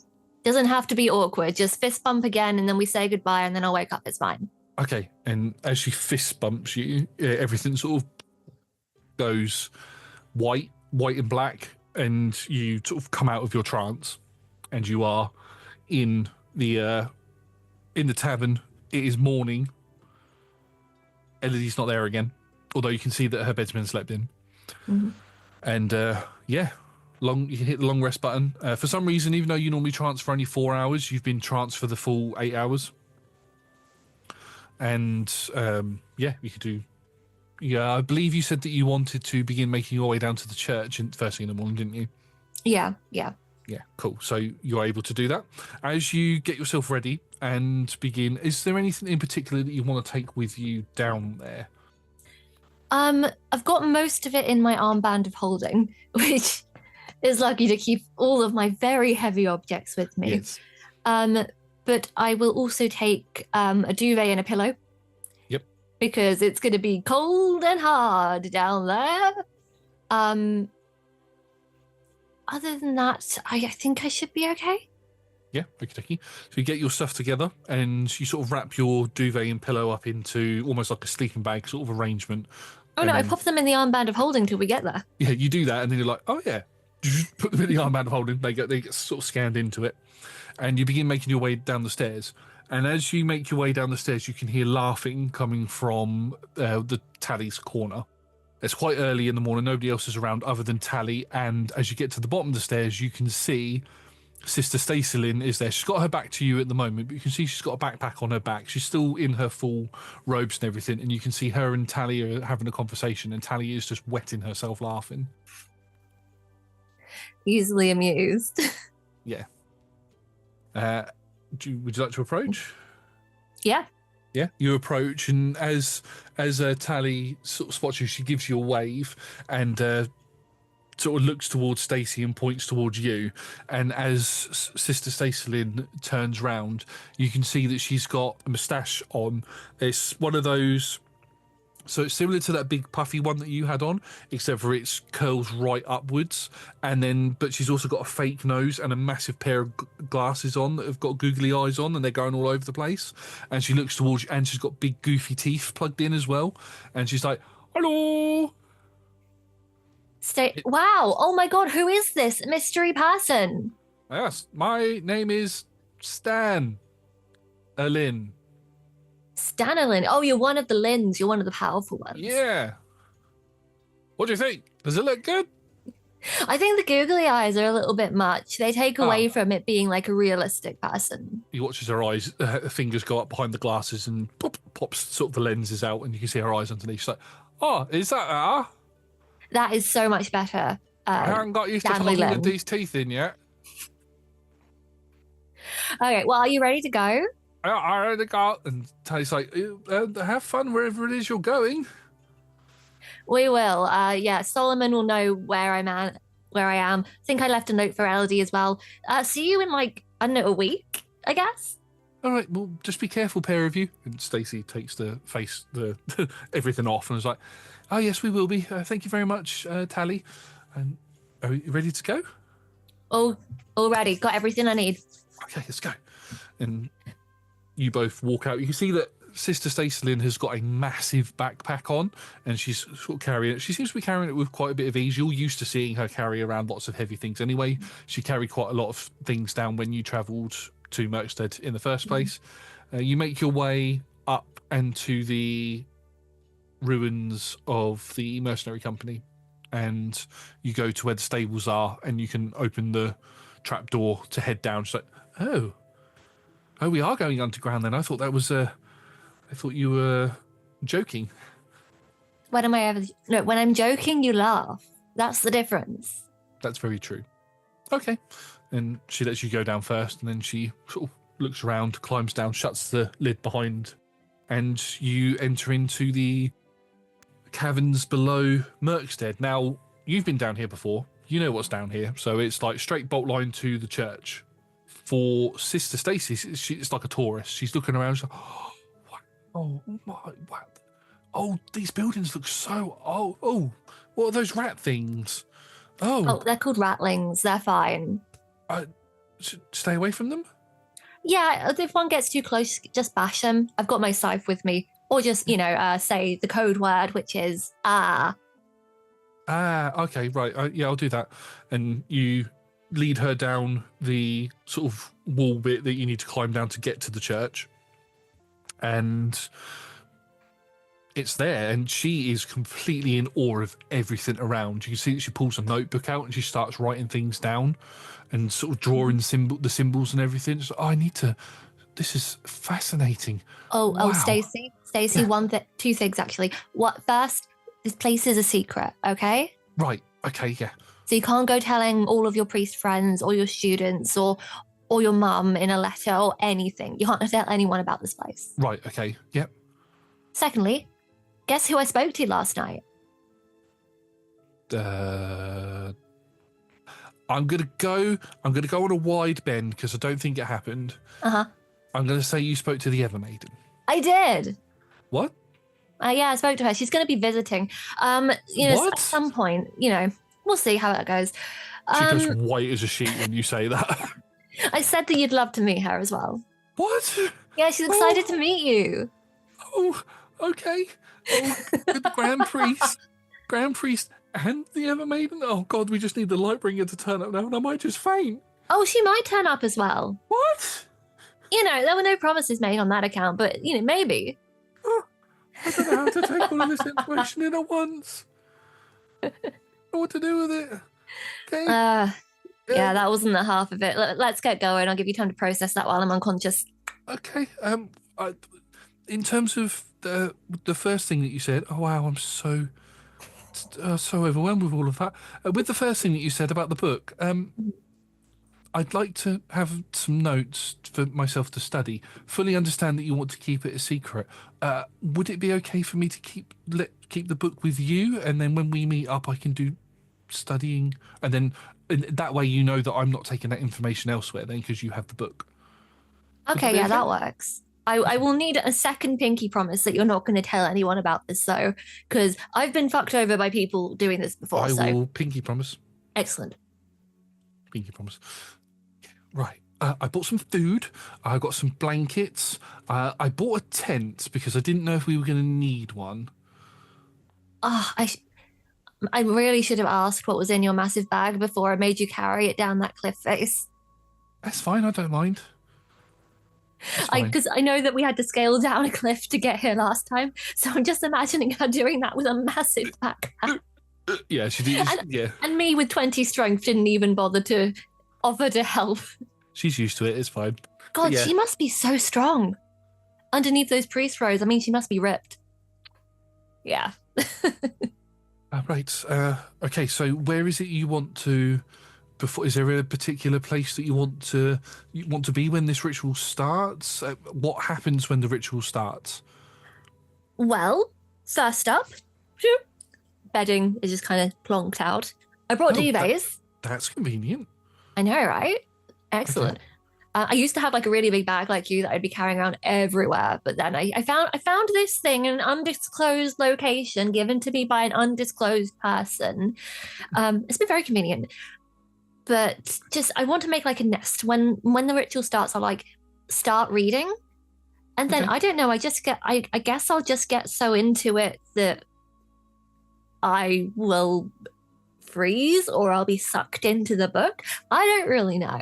Well, that sounds horrifying. Okay, right, so set you up a nest. You got duvets and stuff. I've got bed rolls and I've got some more pillows and things that we can use to sort of bulk out a little area for you. The church, this building looks like it's in pretty good condition. I can shut the doors and lock those so the rat things don't get in. And then I can just, while you're in your trance, I'll just have a look around if that's all right. Yeah, just, stick to the notebook promise and pop it with my stuff when you're done. What an end to my character if I just get consumed by ratlings while I'm in my trance. What a way to go. Oh, dear. Anyway, yes, so you can set up the nest area, sort of bang smack in the middle of the church, like in between all of the statues, and you sort of set your book out, sit down, cross-legged. One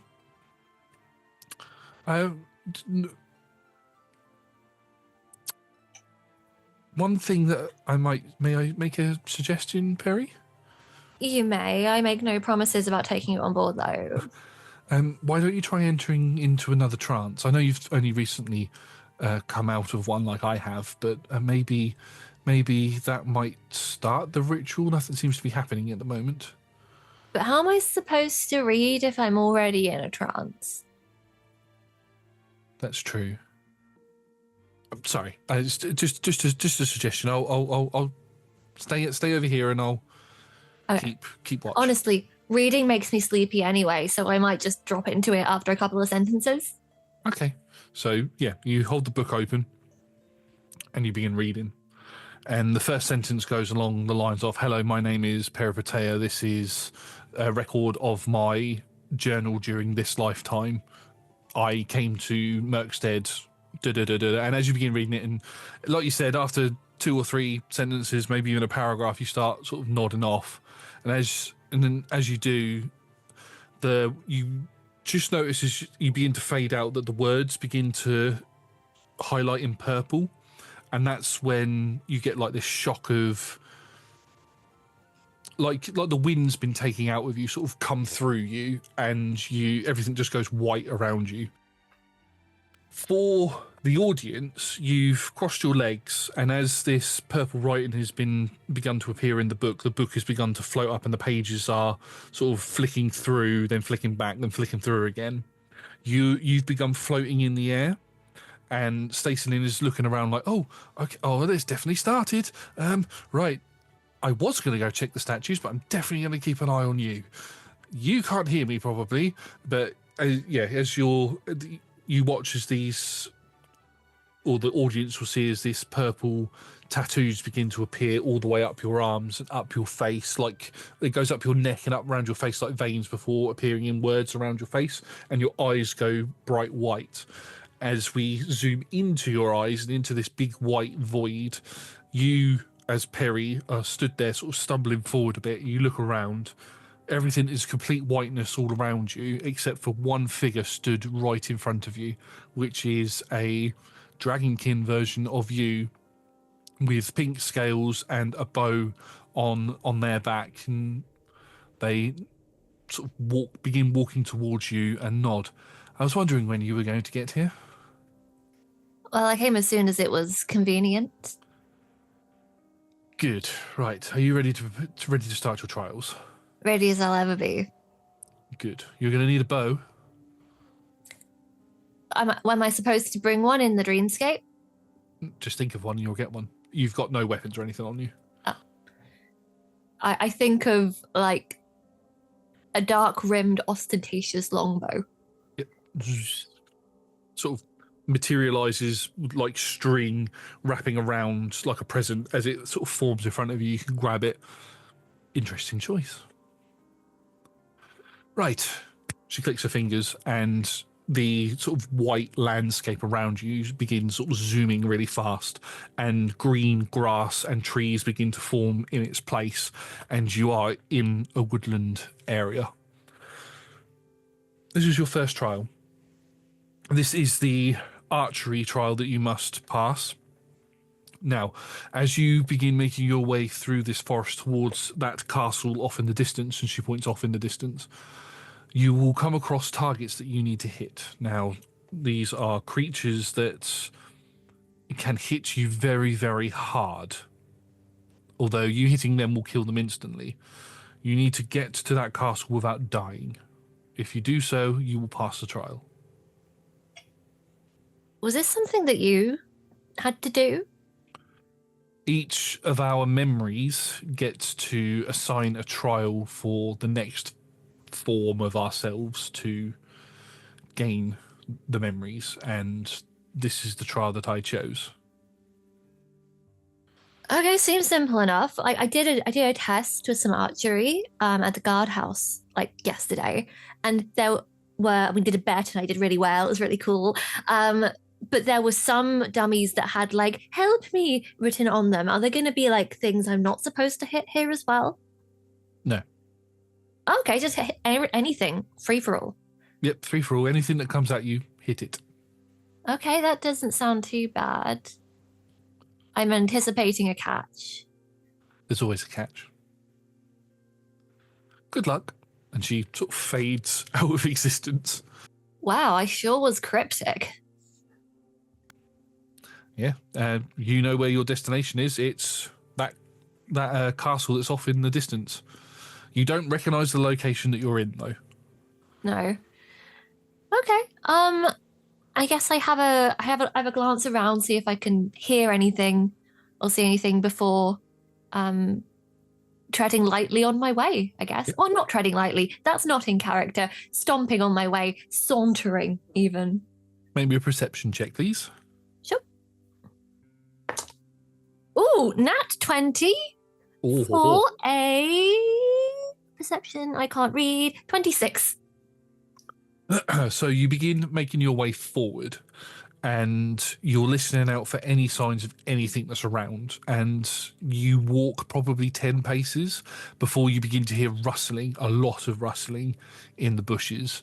And as that rustling sort of reaches its apex, 5 rattlings jump out. Now, because you rolled a natural 20, I will allow you to get they would have got a surprise round on you, but because you rolled a natural 20, I will allow you to get a surprise round on them, because you know they're coming. Oh, cool. I guess I have to use the bow, so I will I will fire 2 arrows. Go ahead, make me 2 attack rolls. Jesus, this dice is not. I got a 19 on the dice again, Nice. for a 25 to hit, and then the second one was another natural 20. What the Wow. fuck? That's my third nat 20 today. I haven't rolled a single one yet, although to be fair, I've not rolled many dice, so. Yeah. But yeah, you. For doing, I'll say with the natural 20, you're able to hit, because these things have only got 1 hit point each, because you're meant to kill them in one shot. I will say with that natural 20 that you're able to take 2 out, and then you take a third one out with the other shot, and then 2 of them that are remaining are going to make an attack against you each. Okay. As they get close to you. One of them rolled a 7, the other one rolled a 15. Neither of them hit. So they go, but you dodge out of the way. You go to use a melee weapon, but you don't have a melee weapon on you, so you'd have to, if you're going to shoot again, you need to fire your arrow again. How is that working with a bow that is for sniping? Because I picked the long one. It's fine. You can still do it at shorter range. It's just a bit more sort of clumsy to get around in place, but you can still fire it. Okay, cool. I get another 2 attacks. Yep. So that is a. What was that? That's 17 to hit. 17 hits. And then the other attack was 11 plus 6 is. Oh, it's another 17. It was exactly the same thing. Yeah. So you hit both of those, and they both just disappear into mist, and you can keep moving forward. You can make me another perception check to see if you can hear anything else as you keep moving forward. Yeah. That wasn't so good. That is 9. 9. Unfortunately, as you keep moving forward, you don't hear the sounds of wings beating in the air, and 2 things dive down at you. One of them was 18 to hit, and the other one was 15 to hit. The 18 hits. 18 hits. So you will take 4 points of... No, that's the number on the roll. That's what I rolled on the dice. I need to add its modifier as well. 6 points of slashing damage as 2 harpies swoop down. One goes to scratch into you, but the first one scratches into you, and just as you move out of the way, sort of react to that pain, the other one swoops over and misses as 4 harpies are now flying in the air. Okay. I don't... It hurt a bit. And I do a very bit. Oh my god! I thought they were coming out the forest, not the sky. I hate the sky. I don't think I need to hit a rage just yet, but that thought does cross my mind. But I think I'm just going to try and give them regular old. Yep, go ahead. Make me 2 Okay. attack rolls. That's what I was trying to say. So that's a dirty 20 and a 22. Yep, so you 2 arrows go out. The 2 that attacked you get hit. One gets hit in one of its wings and spirals down and disappears. The other one gets hit sort of right in its underbelly area, sort of upwards, and then explodes as the other 2 circle back around and fly towards you to attack. Oh, that is a 22 to hit and a 16 to hit. Meets beats both hit. Okay, so you're going to take... Oh, that was good. 8, 10, and...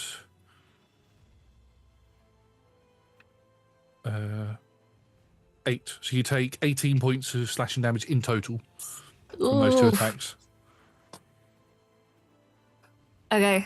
I'm getting more tempted to hit the rage to start bringing the damage down, I think. Yeah. And new rules. I can maintain it. So I don't have to worry about slapping myself in the face every 6 seconds. Yeah. Cool. I will bonus action rage. Awesome. As you bonus action rage, everything begins to shimmer around you, and you feel yourself get pulled, and you notice that you're back at the beginning, and using your natural 20 from before, the bushes rustle and 5 rattlings jump out at you. Nobody told me I had to start again if I used anything. I can actually do. Why? Give me the rules. And I fire. Go ahead. Add them again. Okay, that's 17 and maths. I can't. And 15. Yep, hit both of them. Cool. 2 die, 2 attack you. Your hit points stay the same, however. Oh, I rolled Damn you, past Peri! I rolled the exact same. That's 2 16s. Yep, both hit. Am I enraged, or is that not available to me? It's not available. Right, got you. Okay. You get the sense that if you use any of your current abilities that you have as a barbarian, you revert back to the beginning. I'm just a regular person now. So you take 6 and 5 points of damage. You take 11 points of damage in total. Yep, cool. Yep.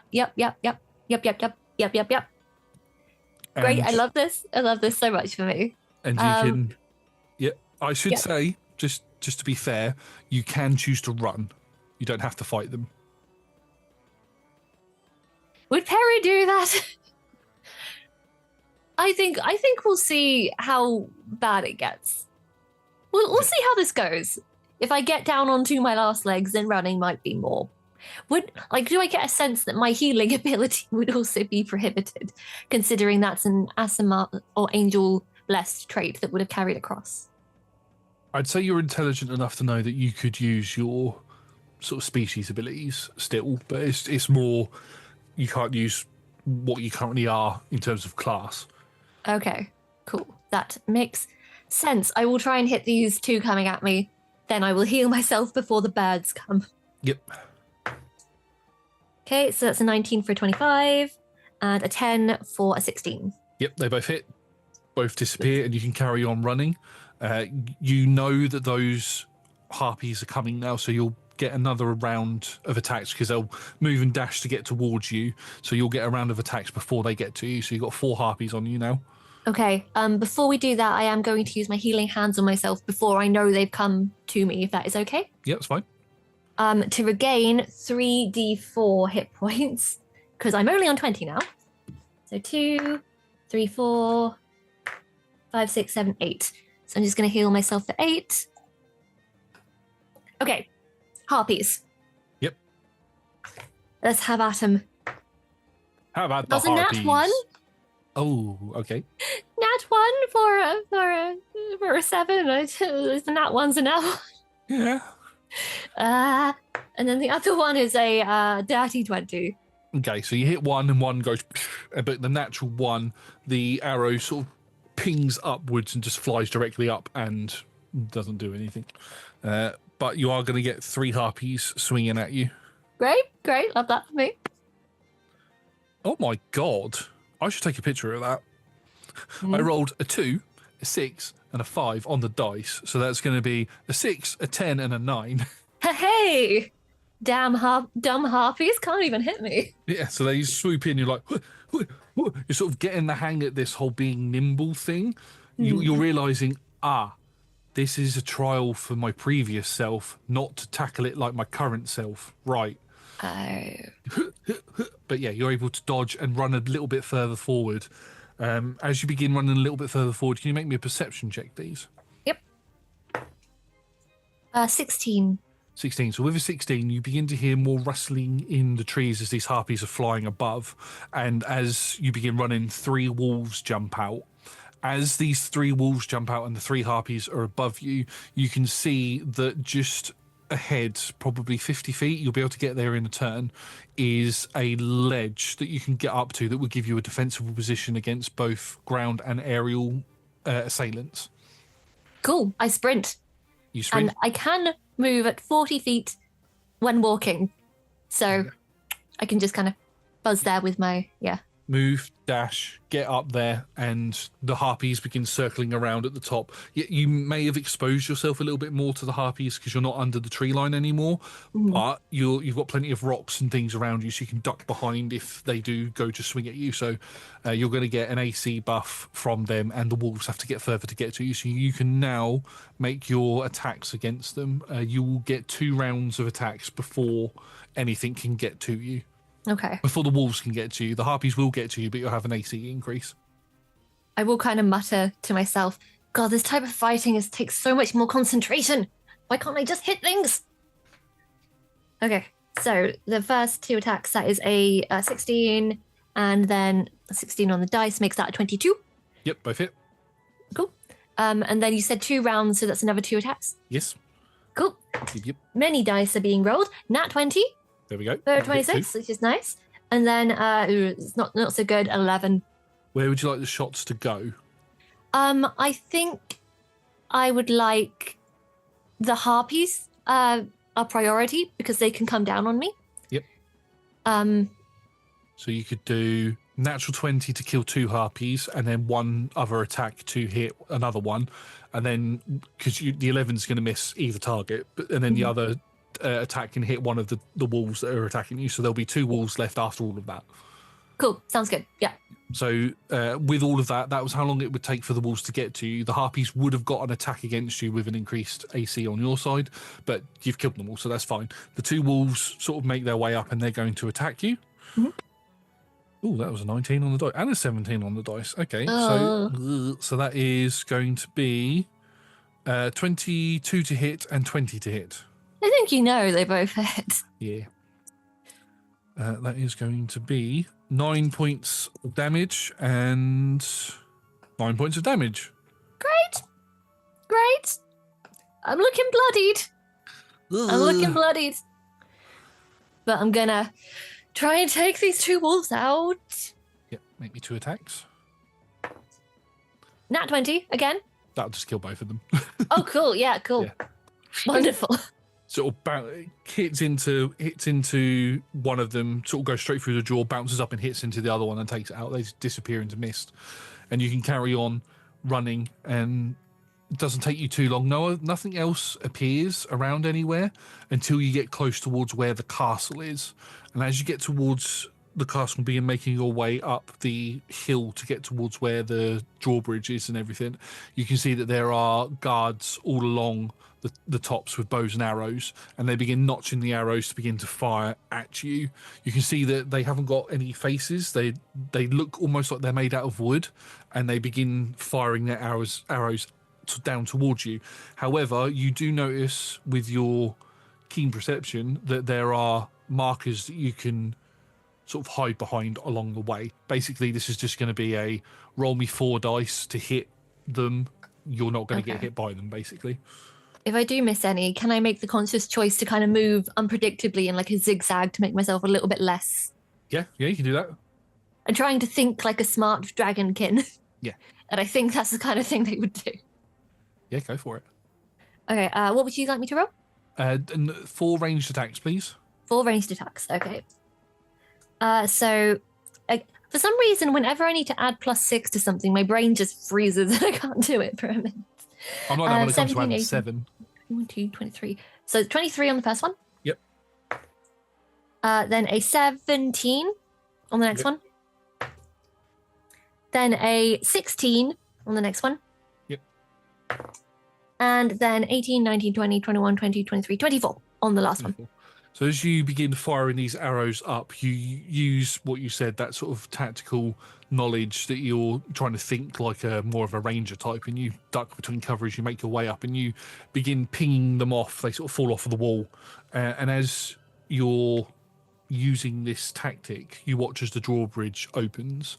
And once the last one falls down, you can safely walk through the drawbridged area, and standing in the center of the courtyard is you. Well, previous you. Well done. Good job. I would have appreciated knowing some more rules before we started. Yes, but if you know all of the rules, then what makes it a challenge? How is it a challenge if you don't have to discover the rules along the way? I mean, it was still a challenge, whether or not it would have saved me from just having to restart the whole thing. I'm just saying, like, a little bit of consideration for a future version of yourself would have been appreciated. Did you learn something, though? I learned zigzag and run when you need to, I guess. So you learnt that you don't always need to rely on your current skill set in order to get through a situation. Would you say that's a safe assumption? Well, no, but we use the tools that we have available to us, and I assumed those were available. Good. What was what has been your current battle tactic? Run up and smash. Exactly. So I feel that you've learned something there. If you say so, I Well, mean, yeah, sure. I've totally learned things. Yeah, excellent student over here. it beats this, and she sort of gestures to a cage that's behind, and as she gestures, the sort of light appears, or like a cover's pulled off of the cage, and you can see an exact duplicate of you, current you, dark elf version of you, in that cage, except for you've got this black ichor pouring from your eyes, and you are just screaming and raging at the cage. Now, see, if you hadn't have learned that lesson before getting here, you were going to have to fight that. A tiny version of me? Oh no, it's the same size as you. It's just angry. Sorry, the way you described it, I thought it was like this high. Like a mini you. No, it's like looking in the mirror, except for it's basically you when you're raging. Yeah. And it's just sort of ripping at the bars. But I feel that your trial passed, or at least this stage of the trial. Great. How many stages are there? One more. One more. Okay. This next stage of the trial. So one thing that I should explain to you, as you are a version of, you are the next version of me, of us. Weird. If you are to ever meet your maker, as it were, die, you will have to do the same thing as me. And all of our previous forms, you'll have to set up the trial for the next version. And the trials go like this. You get to pick the first trial, which is what I've done. The second trial that you need to go through, or the next version will need to go through, is they need to experience the death of their former self. Oh, for fuck's sake.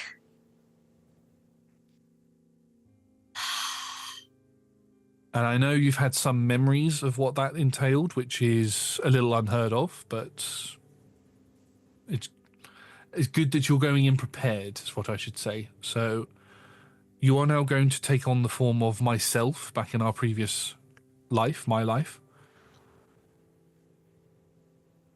Don't try and change anything. It won't work. The result will always be the same. Try and learn something from this. But how will I know if I'm changing something? You mean don't try and survive? Weren't you trying to survive? I was trying to survive, yes. You'll feel a strange pain in your head if you're going off of what has already been written, as it were. Okay, will it be a warning sign? I mean, it feels like if I had a script, it would be easier. Again, if you knew everything that was coming, you don't learn anything. These are kind of bullshit, aren't they? They are. And unfortunately, I'm not the only one that's like this. All of our previous selves are like this. I wonder if the other people who have also got this rebirth thing are like this. What do you mean? Did you not hear were you not there for the dream? I see some things that happen in your current life, but I'm not there. I'm not present for your dream state. No. Holy shit, man. Do we have 2 minutes before it starts? I can hold it off for 2 more minutes, yes. Okay, so there are other people in a resurrection cycle, like us. Some of them are guardians, others are not. Apparently, it's really weird that we don't have any memories. Also, Freyan was our fucking sister. Right? After all these lifetimes, we're still learning new things. Also, our sister is a guardian? Yeah. Also, apparently, our resurrection cycle's been broken. You broke it. Apparently, because I jumped off a bridge and I went into a dark elf. I don't know what happens from here, but Freyan said we broke it. You didn't go through the archway? No, there was like an opportunity. It seemed like the right thing to do at the time. Why didn't you go through the archway? I got bad vibes. There was a figure there with a scythe and a weird smile. Bad vibes, and voices were telling me not to go. You know, it's pretty clear signaling. I've never seen I didn't see a figure when I went through the archway. What? I thought that was just something that happened to all of us. No, when I crossed through, the Evermaiden was on the archway to guide me through. But other than and my memories were available to me. as I went through, but the voices, like you said, but nothing ever stopped me. There was never a figure with a scythe in the doorway or anything like. I never had anything like that.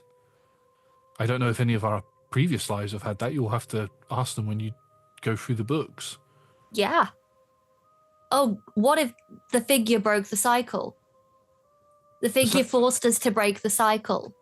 Could do. Sounds like you jumping off of the bridge and not going through the archway broke the cycle, but that figure in the archway is concerning. There's not many things that can affect the afterlife. And if the Evermaiden was already there, then it wasn't her.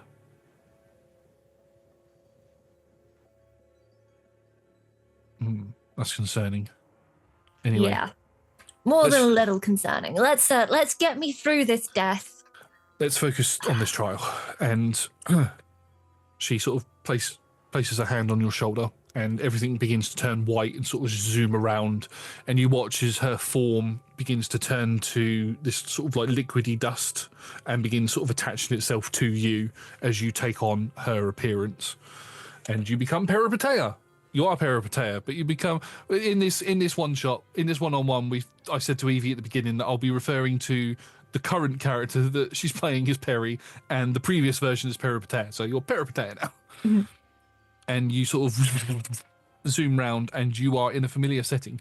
You are in the mercenary company, and you are in Solomon's office, and Solomon is with you, and you can see a bubbling cauldron next to you. Oh. Peripatea, you've done it. You've managed to distill pure aether. Right, everybody, I think this is a chance for us to celebrate. Go outside. Peripatea, please stay there. Everybody, please go outside and get food and everything ready. Tally, check on little Lilla to make sure she's okay. I know she went down for a nap not that long ago. Yes, okay, I'll go check that file. Everybody looks a lot younger, other than Solomon. Go, yes, and they all leave, and the door shuts. Right. Now that we have 5 minutes to ourselves, Peripatea, congratulations on distilling the aether. It's exactly what we need for the ritual on top of the mountain. Yes, it was very well done on both of our parts. I believe that we collaborated most favorably. We did, yes. Right. Now, we need to discuss our plan going forward. Now, as you know, Kimdak wants to get into the mountain in order to resurrect his wife, my sister. We cannot let that happen, so we have to make sure that he does not know the true ritual to get in there. Okay? Yes, the true ritual that we both know. That we both know. Peripatea has a sort of sense of what the true ritual is, but because Evie doesn't know, I'll explain it as Solomon. So I have been doing the research in the books that Kimdak can't read. You're the only two in the room, I should say. And I have managed to convince Kimdak that he needs 2 Angel Blessed, 2 Fiend Fallen, and 1 that stands between. And he needs to sacrifice their lives in order to get into the temple, along with the Aether to sort of act as a bridge between all 5. And he seems to have bought that. However, that's not the case. That's not what you need to get in there. Not at all. It's a lot simpler than that. You just need the blood of an Angel Blessed, the blood of a Fiend Fallen, and the blood of the one who stands between. You don't need to sacrifice anybody for it. They need to be put inside the Aether ball, and the ball itself needs to be placed within a secret socket that is on the door. And then that will open. But we need to stall. Now, as you know, your true body is not this. You're not a dragonkin by nature. You are elf. We don't know if your next reincarnation is going to be that, but as agreed, we can take that risk by you sacrificing yourself up there. Are you still okay with that? As a word with myself in my head, yes, I believe this is the right course of action. I should say that at any point, if you want to speak as Peri, Okay. to voice anything, because Peri is experiencing this as well. You can voice any of that. Obviously, I can't reply to you in character, but you can Yeah. voice anything.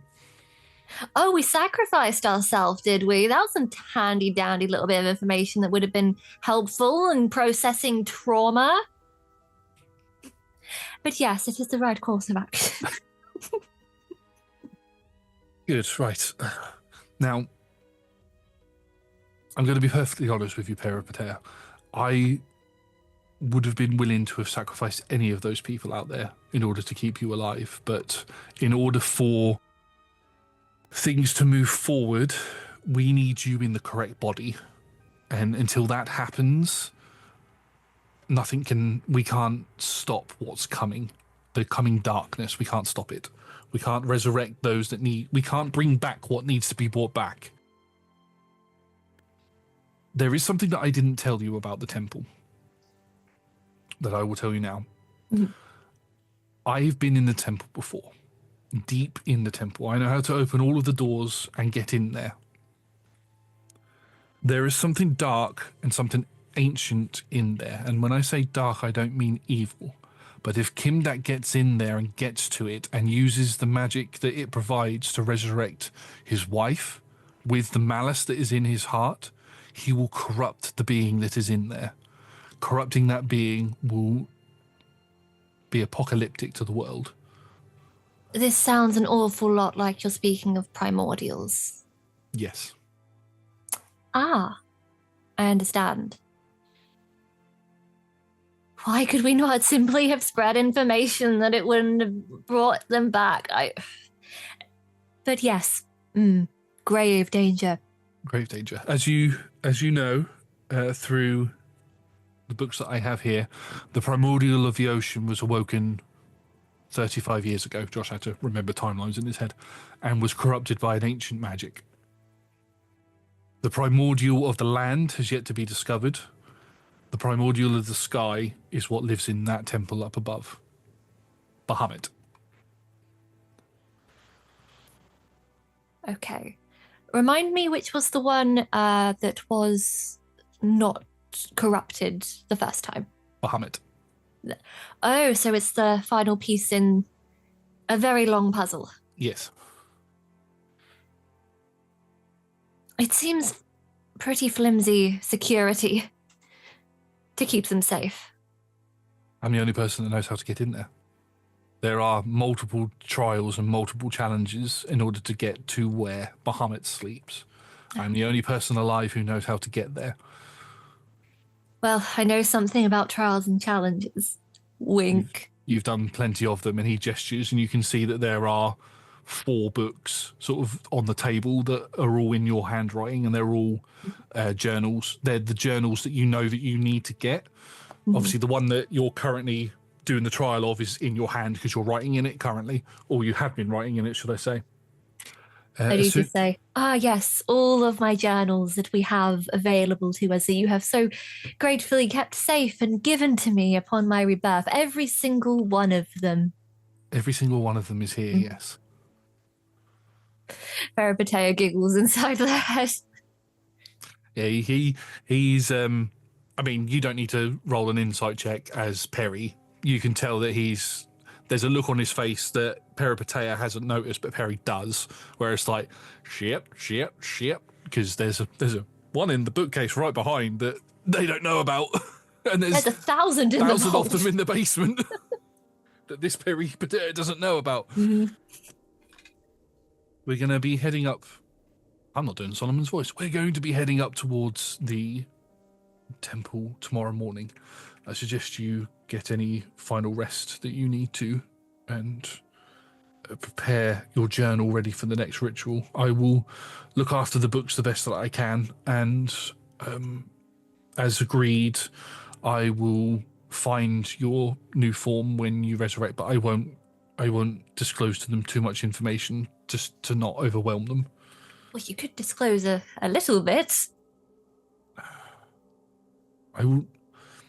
If they ask, I will, but I don't want to risk hurting them too much, so I will keep myself as withdrawn as possible. The pair of us have been through. I've hurt you a lot in this lifetime and in other lifetimes. The next one, I'd like to try and get as fresh a start as possible, if I can. Well, remember that road to hell is paved with good intentions. There's more than one way to hurt somebody. I will keep that in mind. I will do what I feel is best for you. Right. Okay, well, I might be dying tomorrow, so I'm going to have a last meal. Well, hopefully not the last, but we'll see how it goes. Okay. I'll see you soon. I'll keep this Aether safe. Okay. To business. Where are my jelly beans? Jelly beans? Oh, yes. We have some somewhere. You go outside, and a meal is prepared with the rest of the party members that are with you. One of the party members sort of makes their way over to you while you're eating. This particular person doesn't eat anything at all. They are bone white of skin with really white, sort of short cropped hair. They've got black mage robes on, and they've got this really gnarly staff, lots of like purple around. You know this as Savannah. She's been a member of Solomon's group for quite a while, probably one of the originals by yourself. And she's recently been looking into necromancy and all of that sort of stuff. She makes her way over to you. Peripatea, it is good to see you. Savannah. I know all about you, bitch. I know what you're gonna do. I imagine I get a painful headache at this point, but I've got to. Ow. I mean, yes, good to see an old friend who's incredibly trustworthy. I'm glad you see it that way. I would bend over backwards for you, Peripatea. We've been traveling together for many years now. I hope tomorrow goes well and that we're able to gain access to that temple. The wealth of knowledge in there is exciting. It is tantalizing, some may say. It is. You know, worth betraying long friends over. I imagine I get a headache again. You get a little pain in your head. Yep. It's going to be interesting having young Tally and Luca with us on their first adventuring mission, so make sure to keep an eye out for them. Don't want any harm coming to them now, do they? I'd rather not have to raise them from the dead. No, but that might make young Luca a bit more interesting. Sort of winks at you. Yes. Sean's going to kill me. Well, I will bid you adieu and I will see you in the morning. And she goes upstairs. She didn't eat anything. You know, something wrong with that. Yeah, I'll see you in the morning. You can go to sleep if you want to. Yeah, I will just spend a moment to go and see Tally as Peripatea, because, you know, I just want to see what she's like at this age. You go see Tally. Tally's not with everybody else. She's gone upstairs, and the person that you know as Luca is also not around. So you head upstairs and knock on what you know is to be Tally's room, and the door opens, and you can see a young dwarvish man there, sort of light beard growing, light red beard with red hair shaved at the sides. Like, hello there, Peripatea. It's good to see you. Come in. How are you feeling? I'm getting excited for tomorrow's mission. It's going to be my first one under the mercenary company, so I'm looking forward to it. Yes, it's very exciting. It's a very big mission to have as your first one. So remember that it's okay to take a step back if you feel overwhelmed. Right. I take that under advice. Thank you very much. You've been so helpful to me and Tally throughout all of these years that I really appreciate your advice. So thank you. And he leads you in, and Tally's laying on the bed, and you can see that she's got Lilla in her arms, sort of cradling her asleep. It looks like Lilla has been sort of slapping her hands in paint. She's got that sort of all over her legs and all over her hands and things. And Tally's got a little bit up on her face and stuff. And she just looks at you. She looks a bit tired, but she's just got a big grin on her face. She's like, "Oh, hello, Peripatea. It's good to see you. I'm looking forward to tomorrow." Yes, as I was saying to Luca, it is quite an important mission to have as your first, especially with the little one here. Yes. Um, so remember to, if things do get spicy and dicey, that's not a phrase that this version of me would say, but I'm using it because I feel spicy and dicey. Has a headache.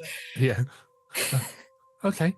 Well, I mean, I'm coming along to help carry some of the things, and I'm to take notes on what happens during the mission. I'm not there for combat purposes, but I will be sticking pretty close to Luca anyway. Yep. Nope. I'm going to make sure nothing happens to you. Don't want to happen to you or the little. Well, the little one's not going to be there, but if we're both going to be there, and something happens, then what's going to happen to the little one?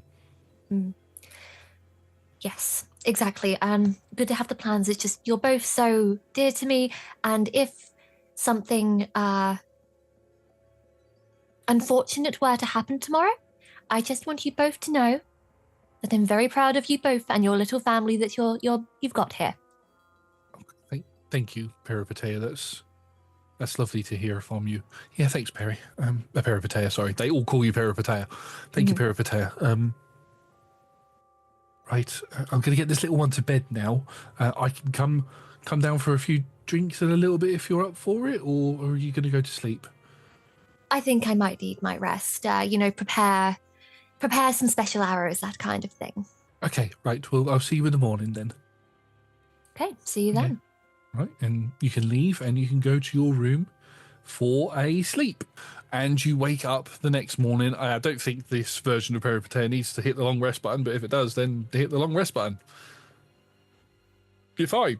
Yeah, I'm pretty good. You wake up in the morning, make your way downstairs and have breakfast. A very, very young Rodney is... Actually, no, Rodney wasn't here at this point.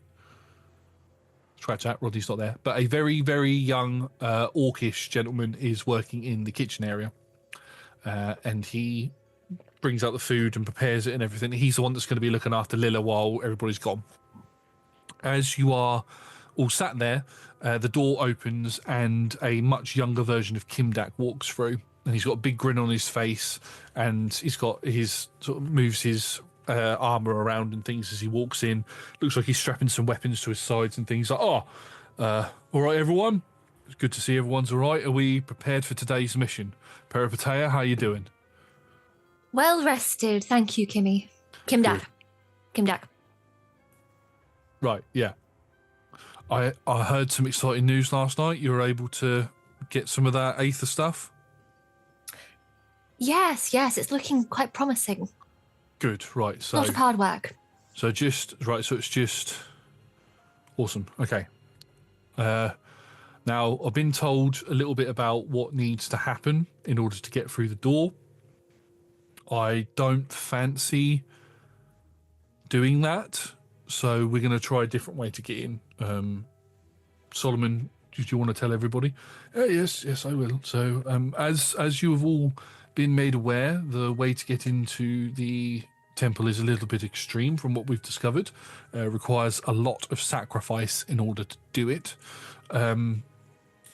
We're not going to do that. There is a way that we can divert some of that power by using just the Aether that Peripatea managed to distill, while also using the one that walks between and looks towards Peri, which we all know is Peripatea. So that's what we're going to do. We're going to use Peripatea's magic and the Aether to break through the door. Sounds good. Yep. Everybody sort of agrees. And who is it that would pipe up at this point? It would be... Oh, hang on, I'm trying to remember who's here. Yeah, so it would be O'Brenna that would pop up. This is you. Peri recognises this as Bram's mum. She sort of looks around and goes, right, well, what happens if it doesn't work? What happens to Peripatea? Good question, O'Brenna. If something were to happen, then there would be if the worst case scenario, there would be a sort of a reflection or a rebuttal from the magic that Peri pours into it, and Peri would just be knocked to the ground. Nothing serious. We would know that we'd failed at that point. Right, okay. Well, I'm happy with that as long as Peripatea don't get hurt. Okay, right. Then, if that is everything, then we will prepare ourselves now. And you can all get yourselves ready and begin making your way out. As you begin to make your way out, you hear a little bit of a rustle and bustle come from upstairs. And running down the stairs is a young woman, probably in her late teens, 18, 19 to 20, 21. She is a humanoid. Mm-hmm. As most are. As most are. So I'm just trying to get the name. She is a Kitsan, so she is a fox person. Big bushy fox tail, big bushy fox ears. And she runs over to you, Peripatea. She's like, "Oh, Peripatea, right? I know that you're on your way out now. I have put all of your journals in a safe place. I have also. I do you want me to take the journal that you have with you just in case anything happens? I know that you're. I know you're. Just in case, you never know. Just in case. Yes, I think that would be the best. Here it is. Josh, what is this person's name if I search in Peripatea's brain? You search into Peripatea's brain, and this person's name is Hawthorne. Oh, interesting, right? Yeah. Okay, cool. Yep. Yep. All good. Yes, okay, right, fine. And she sort of clicks her fingers, and the book sort of disappears from your hand and appears in hers. Right, I will make sure that the masters know that you have gone out on this mission. She gives you a wink. The masters. My master. Your Search brain. You know that Hawthorne is a... Hawthorne is a warlock that serves a patron, and you just know the patron is the Dark One. The Dark One. Yeah. Okay. Interesting. And just for reference, can other people see Hawthorne? Are they reacting to her being in the room? Yep, everybody else can see her. Everyone's like, Okay. yeah, see you later, Hawthorne. We're going to go now. We're going to see you later. Okay, goodbye. Thank you for all your work. Appreciate you. Yeah. For your purposes, for Peri unlocking Peripatea's memories as you go, Hawthorne has been with you since they were a child, and they've sort of grown up as your understudy. That they've been with you for about 10 years. They sort of see you. Don't know how you would see them, but they sort of see you as a big sister, and they literally do everything they can for you. And when you don't know when it is that they made their pact, but whatever their pact is that they made, it was to be in service to you. There's a lot to unpack here. There's a lot to figure out here. Very interesting. Also, why? I mean, I'm great, but interesting choice. I see you later. Bye. Where's little Lilla gone? Oh, she's under the table. And sort of Hawthorne goes in and starts trying to help this cook with looking after little Lilla. Climbing out everywhere, spider climbing up the walls, the most terrifying kind of baby. It's like Jack in The Incredibles. Yes. Yeah. That's what it's like when nobody's around. You can make your way up the mountains, and for Peri, some of this track looks familiar because you've walked up part of it before. It's where you fought, where the way that everybody decides to go is the way where you would eventually fight the bears. But it's after you get past there that you start to get into the sort of unknown territory. And I will allow you to make either a survival or nature check. I'm pretty good at survival, so let's go with that. For the audience's purposes, I've made the level 10 Peripatea, who is a fighter artificer who really should have been a ranger because she's not good at anything a fighter is supposed to be good at. I don't know why I made this choice. That is a dirty 20. So with a dirty 20, you are heading up what Kimdak has said is a hidden path that not many people know about. So he's going to lead you up this path to get to the temple. So for the purposes of Peri, you now have the memory of a secret way to get up towards the temple. So is the basics of that. But you make your way up. There is no fortifications or anything that's been built around here. Like there's no bandit camps or anything on the way up here. It's just all sort of left raw, and other than the temple itself. As you get to the temple is large and majestic. It's also it looks oddly like it's naturally in the mountain itself. It looks like the rocks, it looks like it's been built and then the rocks have naturally formed around it. And there's loads of vines and things. So you can just see the sort of like tip of the spire as you get to where the sort of doors are. As you get to the doors, you can see there's 2 stone seats that are sat on the left and right hand side. The doors itself are 2 double doors with a slight crease in the middle. The door itself depicts a battle between what look to be angels and warriors of the underworld. And you can see that there's depictions of each of the guardians on there as well. Looks like some big war is being fought. And you can see on the floor is like a mosaic of a sort of round circle where somebody needs to stand in the middle, which from the studies that Peri has done, you would know that's where the one who stands between needs to stand. And as you sort of stand there and unveil the orb and sort of hold it, Solomon walks over to you and sort of grabs the orb and lifts it, takes it out of your hand. Are you ready? I'm ready as I'll ever be, I suppose. He sort of places his hand on your hand and sort of leans in to whisper something. You have to lean down because you're quite tall. Goodbye, my friend. See you soon. And he walks over and places the orb. He sort of pushes some buttons on the door, which Peri will remember. Peri will remember, sorry. So it's like pushing each of the guardian symbols and it lights up and this hole opens up in the door and the orb is placed in. And he takes a few steps back. Now, Peri, blast that with as much magic as you can. Okay. Do I know how to blast it with magic? You've got a staff that can fire magic at it. Cool. Sweet. Yeah. I Or a kind wand. of. You're an artificer. You made a wand that can do it. Yes, I'd like to do like a spinning flourish, kind of a little bit of a show off before I. So I blast it. Blast into it, and this magic just. It feels like, because the aether is now not within sort of like a lead orb or anything like that. As soon as Solomon revealed that, everybody sort of felt a bit when that happened, like their magic was being pulled from them. And as you go to throw the wand at it, like you're going to cast a spell, it begins. You can feel that the aether is locked onto you, and it not only does it pull that magic, but it pulls any reserve magic that you have out of you through the wand and into itself. Effectively, it's using all of your spell slots. It's draining your spell slots from you to do this.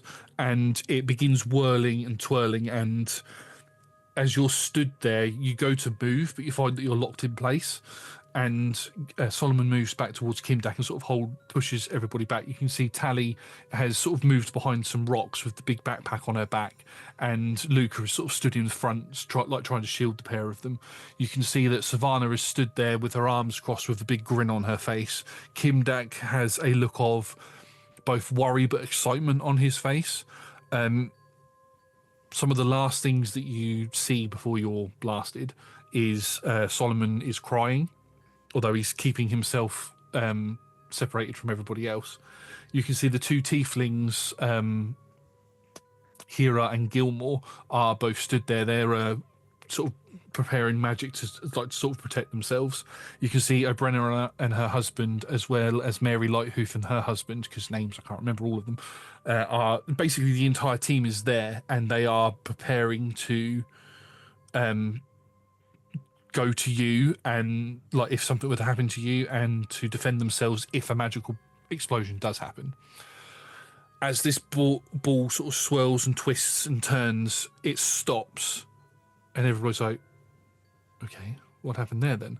And that's when this beam of energy just flies back into you. The entire orb itself just disintegrates into a puddle of aether that sucks itself right back into your body, and you watch as it sort of rips open the top part around where your neck is of your armor, and it's attached to your skin. And you can watch as this purple aether begins to spread rapidly around your body, causing this searing pain that not only Peripatea but also Peri can feel. So Peri will take a bit of psychic damage from this. Mm-hmm. Oh, onto the other character sheet. Yeah. Yep. Ooh, that's 1. That's 2. So you take 3 points of psychic damage from that. Okay. As you watch as this aether begins to encompass over your body, and as it does, your body begins to morph and change. You watch as your horns begin to extend outwards, your face rips and the bones crack and break and extend outwards, and you begin to get bigger. You fall to the floor and your sort of back legs begin to crack all the way up and extend outwards. The skin rips as bone-like claws extend out and wings sprout out of your back. I'm trying to do this as non-gory as possible. But yeah, you just get bigger and bigger, and you just let out this big roar as the last of Peripatea's flesh falls off, and the purple hide and scales of an ancient amethyst dragon are there. Can you roll me initiative, please? Yep. With the ancient amethyst dragon stats? Yes, please. Okay, yep. Now, for the purposes of simplicity, I'm going to roll all of theirs as a group initiative. Mm-hmm. Otherwise, we will be here forever. I can't find what the initiative roll. I think it's just the dex. It's just dex. Oh, it's not actually very dexy. That's good. So I good for rolled a me killing you. 17. Awesome, 17. So you are actually going before them because they rolled a 16 as a group. So you have just transformed into this ancient amethyst dragon. What would you like to do as your first action? I have a question first. You can ask me any question you like. So Peripatea has kind of burned away in body. In spirit, am I consumed with a rage to destroy everything, or am I just in pain and lashing out? Like, what's going on here? So as this has happened, your body has been warped and changed into that of this. Basically, it's an aether dragon. We're using the ancient amethyst dragon stats for this, but you're basically an aether-fueled monster at the minute. And as you've been transformed into this creature, your mind has been reverted to that of a dragon, to that of a feral dragon. When Peri is looking out, you can, if you were to imagine this, that Peri was looking through the eyes of the dragon, but as if you were piloting it like a plane or something. Mm-hmm. Sat next to you in the co-pilot seat is the other Peripatea, who is just looking at you with streams of tears coming down. You can see that this is sort of a flicker of the memory and the one that's been putting you through the trials. Okay, cool. Okay, so big fuck off dragon, what can I do? I'm just going to do some just checking. Okay, how many of them can I fit in a 90-foot cone? All of them. All of them. Can they please all make strength saving throws? They can indeed. What I will do, there is 9 of them there. There's a big party. I will roll these all separately. 4, 5. While I'm getting these dice out, has anybody else noticed that I'm DMing this? But yes, we have noticed. But I'm playing all of the player characters. Ah. I've secretly managed to get Evie to DM without getting Evie to DM. The loosest possible definition of DMing. As I never get to be the dragon. Oh my god. Solomon and Kindak both get natural 20s. Okay. Does that mean that they get over 23? Yes. Cool. They're fine then. Well, they'll still get half, but... Yeah, both. Oh god. That is both of the Obrena's husband and Mary's husband both get natural 1s. Oh That's not dear. good. Tally got a 19. That does not pass. 12, as it doesn't, as everybody else fails then. So it's just 2 that pass. Everybody else fails. Okay, let me just get these out because I like to roll physical dice, even when that damage is 14d8. Yay! So we're going to do some counting. Let's do it. Evie Okay. does terrifying counting. Yeah. Evie does So terrifying first three is 12, 13, 14, 15, 16, 17, 18, 19, 20, 21, 22, 23, 24, 25, 26, 27, 28, 29, 30, 31. 32, 33, 34, 35, 36, 37, 38, 39, 40, 41, 42, 43, 44, 45. That was 9. Yep. So it's 45. So that was 45, I said? Yes, 45, yep. 45. Then 50, 54, 56. And then 2 more dice. And then 2 more dice. Oh, what number did I just say? 56. 56, 57, 58, 59, 60, 61, 62, 63, 64, 65, 66. Ah, damn it, 3 Points off. of force damage, please, and their speeds are 0. Oh, God. Okay, so you breathe this energy out over them. The both Kimdak and Solomon take half damage from this, and they resist it. They still take some damage from it. Everybody else is just either knocked off of their feet or fall to the floor as this sort of purple electricity courses over them, basically making them paralyzed for a turn, or at least that's how I'm saying their speed is reduced to 0, basically. And you can see Lilla is hiding behind a rock and still gets affected by it, and she slips and almost falls down the cliff facing because she's quite close to the edge. But Luca turns around and grabs her by the hand and pulls her up. It goes to their turn. Kimdak, I have a bonus action. Oh, do a bonus action. In that I use Psychic Step to teleport 60 feet into the air and just hover there. Oh, nice. Okay, and so let out a big roar. You teleport into the air and you let out this big roar, and you're huge. So Kimdak, when they take half damage, is their speed still reduced to 0? No, it's not reduced. Cool. So Kimdak moves around. He's like, shit. I need to get up there. Right. And he moves round and he's like, looks over towards Savannah, who seemingly was not affected by that whole thing at all. And she's waving her hands around. She's like, get me up there. And she lifts her hands up and basically volleyballs him towards you. And he spins through the air, 2 blades out, lands on your chest and begins stabbing into your chest. Solomon begins charging up a spell, and you watch as he's waving his hands around and a ball of lightning begins forming. Peri recognizes this as the spell that he used to kill her before, and he's forming that around, but it's going to take him a few turns to charge it. Everybody else shakes off the 0 movement at the end of their turn. It moves back to your turn. As Kimdak is stabbed into you, I didn't actually roll for him. I need to roll for him. He gets 3 attacks. Oh, and even if they have no movement, I believe they can still attack if they have ranged things. Yeah.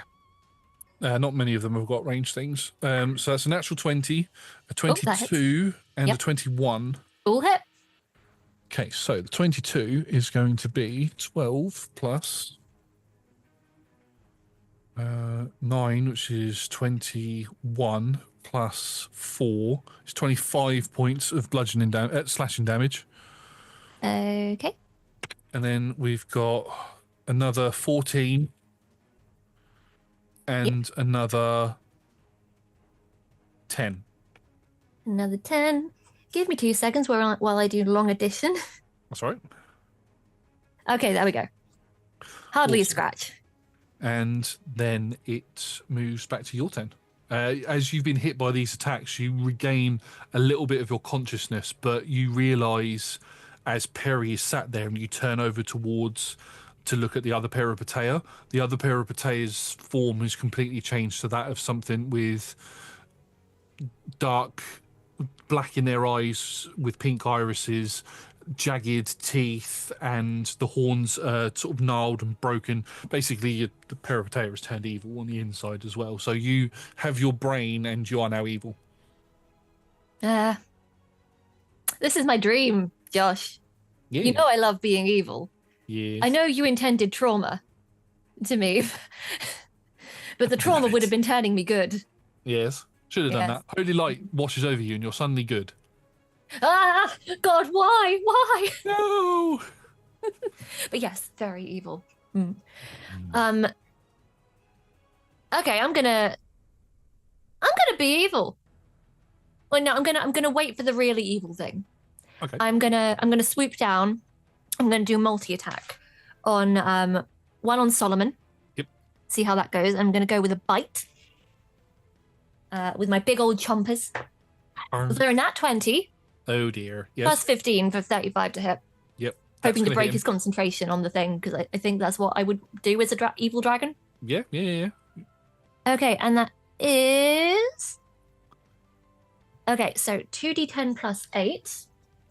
Yep. So that's 4, 5, 6, 7, 8, 9, 10. It's 4 plus 10, Evie. That's an easy one. So that's, 10 plus 8, so 18, plus another 3d8. 3, 4, 5, 6, 7, 8, 9, 10, 11, 12, 13, 14, 15, 16, 17, plus another 17 force damage. How much damage is that in total? God, I don't know. I can't remember the first number I said. It was 18 plus 17, so that's 35. Then we're using Aeodrun crit rules, so you add another 48 to that. Yeah. Yeah, so that is, what did you say, 37 plus 48 is 85 points of damage in total to Kimdak. Kimdak is going to attempt to roll a concentration, not Kimdak, Solomon is going to attempt to roll a concentration check on that. Wasn't a natural 20, so he does drop the concentration on the spell as it fizzles out and he takes a big bite.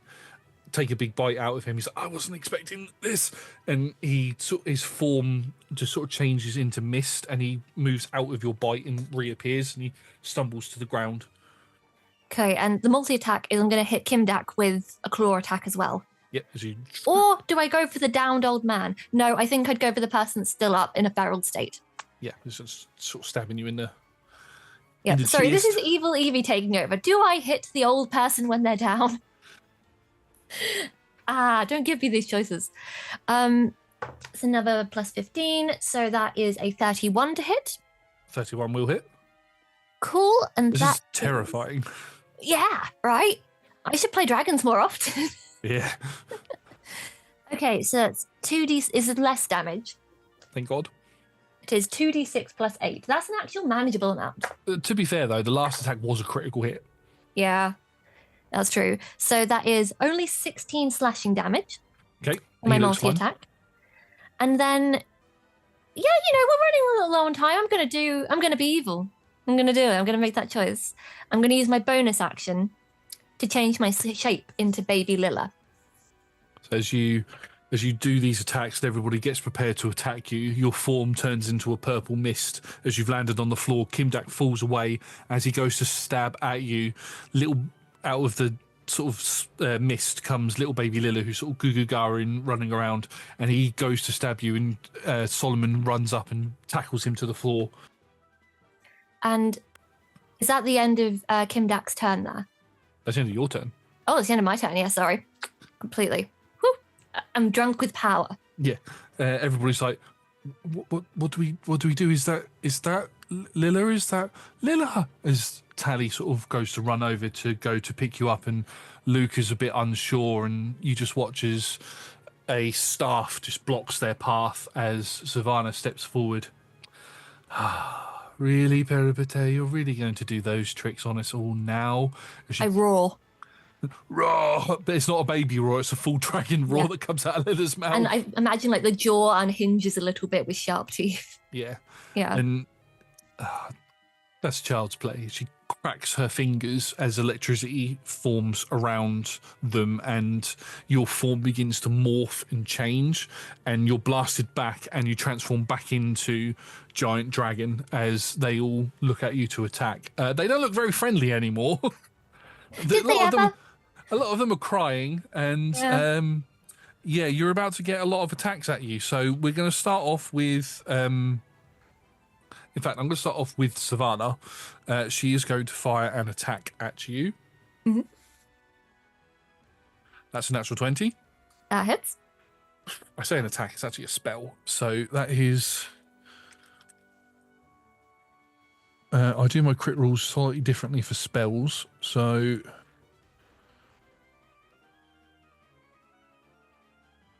Oh, I get 3 legendary actions per turn, per round. Ooh. I was misreading that. I will use that at some point. That's all right. That's 5, 17. No. Yeah, 17, 27, 9. She deals... Hang on, math in my head. She deals 78 points of poison damage to you, acid damage to you. Nice. Necrotic damage to you, sorry. Necrotic, yep. I'll get there eventually. She basically points her finger at you and just fires, hits into your chest, and you can feel like this deathly wave come over you. Basically, she casts the finger of death at you. And then you're about to get pummeled with a bunch of other attacks. Kimdak gets thrown back up at you again. I'm going to take a legendary action after Go ahead. Savannah, in that focusing on Savannah, how many people are within a 20-foot radius of her? I would say the 2 tieflings, the Obrenna and her husband, Kimdak and Solomon. I let out a very angry roar once again, but this time shards of amethyst or like ether crystal come out. And can they all please make a dexterity saving throw? Okay, so I said that was... those are D12s. I'm not going to pass anything with D12s. No, with this, Lucy. Right, dex saves. Right, so Solomon got a 25. Passes. Oh my god. Obrenna and her husband both got natural 1s. That's not good. Oof. Savannah got a 14. Kimdak got a 21. And that last person got a 15. Anything under 23 fails. Okay, so even Kimdak fails. You watch as these ice shards hit into all of them. Savannah, even though she failed, still somehow resists it. It's like she has a legendary action. Or resistance. I wonder what she's hiding. Not bitter at all. Well, I shouldn't be bitter. I'm doing horrific things as an evil dragon. But yes. Let me roll those 4d8 force damage, and they are knocked prone. Yep. Other than Solomon, who sort of is still stood because he passed. Yes. 9, 10, 11, 12, 13, 14, 15, 16, 17, 18, 19, 20, 21, 22, 23, 24, 25. Oh, no. Sorry, I rolled too many dice. I got ahead of myself. I got overexcited. Drunk with power. I'll do that again. Sorry. So I got 2 8s and a 4 on the first roll for the 3 of them. Ooh. So that's 16, 17, 18, 19, 20, and then last one, then another 8. So it's 28 points of force damage and knocked prone. Right. So all of them, bar Solomon, are knocked prone. Tally and Luca were out of range anyway, so they're out of that. And you watch as Solomon is stood there and he begins charging up this spell again, but instead of taking his time with it, you watch as he pumps his arms together in sort of like a circular motion, and you watch as this lightning extends from his eyes down his arms and into it, and it gets bigger really quickly, and he begins forming it around, and he pulls his hand back with the orb floating around and spinning in his hand, and he just throws it out towards you, and this almost like an arrow lightning bolt type thing shoots out of his hand and goes straight for the center of your chest.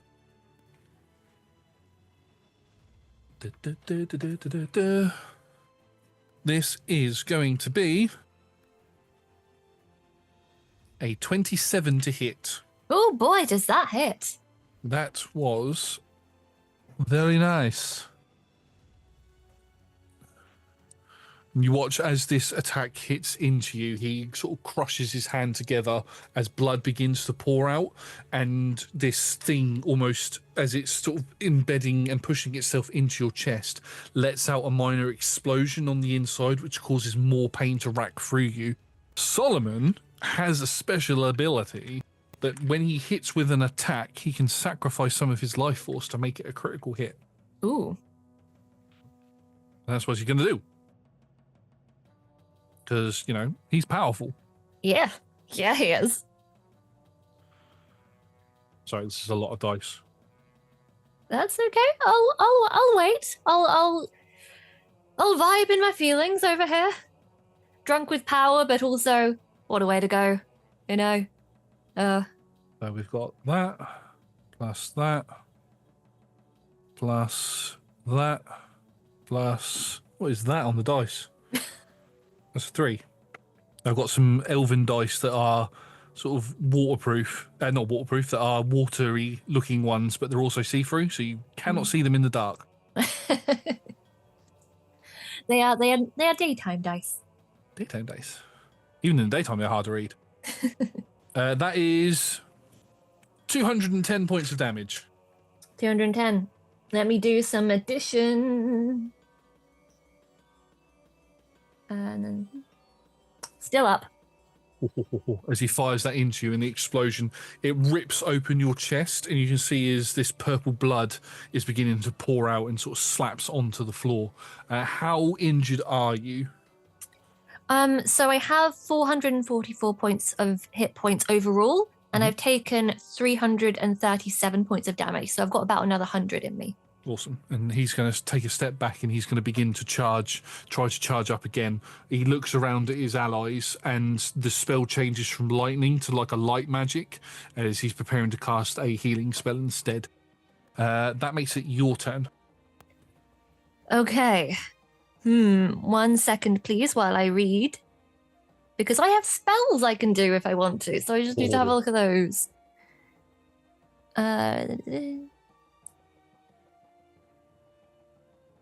I don't think that will be much help. So, oh, you know what? I'm an enraged dragon. I'm just going to attack people that are around me. Keep it simple. So I will do. Oh no, I can do. I should say that I believe as a dragon, if you roll a d6 now, you might be able to get your breath weapon back. Ooh, okay. Oh yeah, recharge on a 5 or a 6. That's what it meant. I got a 5. So it recharges. Breath weapon, here we go, baby. You can do that. I have too much glee. This is emotional. This is heart-wrenching. Stop it, Evie. So emotionally traumatizing. What happened in the rest of the session? Got to be a dragon. Yeah. Okay. Can each creature in a 90-foot cone make a strength save again? Yes. I will say that Luca and Lilla have fled back a bit, so they are not in it. Yes. Because Peripatea's advice was to run. Mm-hmm. So that means that's 1, 2, 3, 4, 5, 6. Need to roll one more. 7. Okay, so Kimdak and Solomon again both rolled the highest. Savannah rolled the lowest. What's the DC? It is 23. 23. So Solomon will pass. Kimdak will fail. Everybody else will fail, although Savannah will use a legendary resistance to pass. Of course, It's a third one, though. Right. So. Just an adventure in my ass.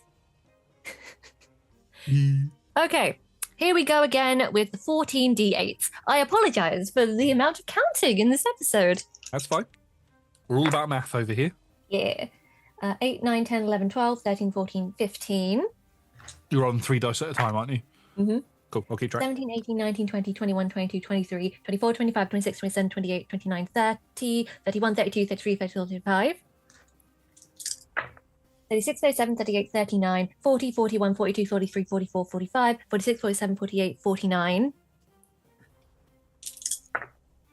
50, 51, 52, 53, 54, 55, 56, 57, 58, 59, 60, 61, 62, 63, 64, 65. Then 2 more dice. 2 more dice, yep.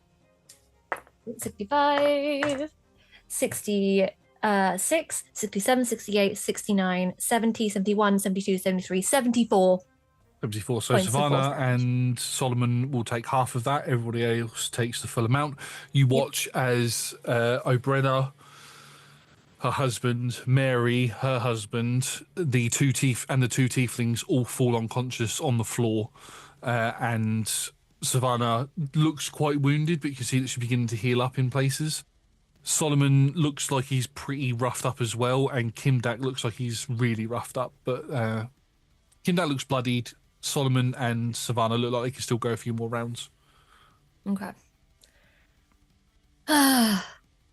Everybody else could have been attacking during this time, but they've sort of been flailing around like, what are we doing? We don't want to kill our friend. Yeah. I'm glad that they do have some reticence about it. That helps, actually. Yeah. At the end, or is that the end of your turn? The spell casting. Oh, I have a bonus action. So I will once again psychic step and fly upwards. So as you fly upwards, Kimdak was on you the entire time because he was stabbing into you. So his 0 speed has meant that when you teleported, he didn't go with you. So he's on the floor and he's just looking up like, I can't get up there. Shit. Oh, this thing's going to kill us. And he looks over towards Solomon. He's like, Solomon, hit her again with one of those things. And Solomon's like, no, I need to help our friends. And Savannah sort of steps out and was like, I'll deal with it. Don't worry. And on their turn, Solomon sort of waves his hands around and claps his hands together and then pushes them down in a wave, and he casts a healing spell that heals everybody around him, and they begin to get up. They've healed a certain amount of hit points. Savannah steps out and she begins spinning her staff round, and you can watch as clouds begin to form above your head. And as these clouds begin to form above your head, I need you to make a saving throw for me, please. Absolutely. I believe it is dexterity, but I need to double check. As this is happening, Solomon goes, "What are you doing? Don't do that!" It's really hard to believe no one clocked Savannah might possibly be evil. Yeah. It is a dexterity saving throw. It is. Okay. Oh, that was a nat 1. Oh dear. Okay, Ooh, so you are going to take a large amount of damage. So great. I'm going to need a dice roller for this because I cannot roll that many dice. That's what I thought, and then I just started going. So you take 34, 50, 70 points of bludgeoning damage. 70, got you. And then 1, 2, 3, 4. And then that is 42, 56, 78 points of fire damage. Give me a moment for some addition. Basically, she's just cast Meteor Swarm on you. I am down. Okay, so as this spell hits into you, the meteors begin smacking into your back, and as you begin falling to the ground, as you begin losing consciousness, you can see that more of these meteors are beginning to fall down towards your former allies, and Solomon moves his hands around again and gets up a shield where he can. He's able to only protect himself and everybody other than Kimdak and Savannah. And the meteors hit into them and sort of blow off of that shield, but Savannah seemingly doesn't get hurt by the spell, and Kimdak is dodging the hell out of the way, trying to not get killed by it as you come crashing into the ground. And that is where Peri begins to feel that this is the memory complete, where the memory that you'd had before of fighting your allies was broken, and you remember seeing Solomon throw the spell at you, but you don't remember. You thought it might have been the killing blow, but it turns out it wasn't. It was Savannah who got the killing blow on you. And as everybody runs over to try and check on you, your form doesn't shift or change. You are basically just you're dead now. Peri is looking through, and you can see everybody walk up to you to check on you, and they're all crying at the fact that you've died. Other than Kimdak. Kimdak's like, shit. Savannah's nowhere to be seen, and as everybody takes time, undisclosed amount of time, it could be that they're there for an hour, a couple of hours, trying to bring you back and trying to work out what's going on. They all eventually begin to make their way back down the mountain.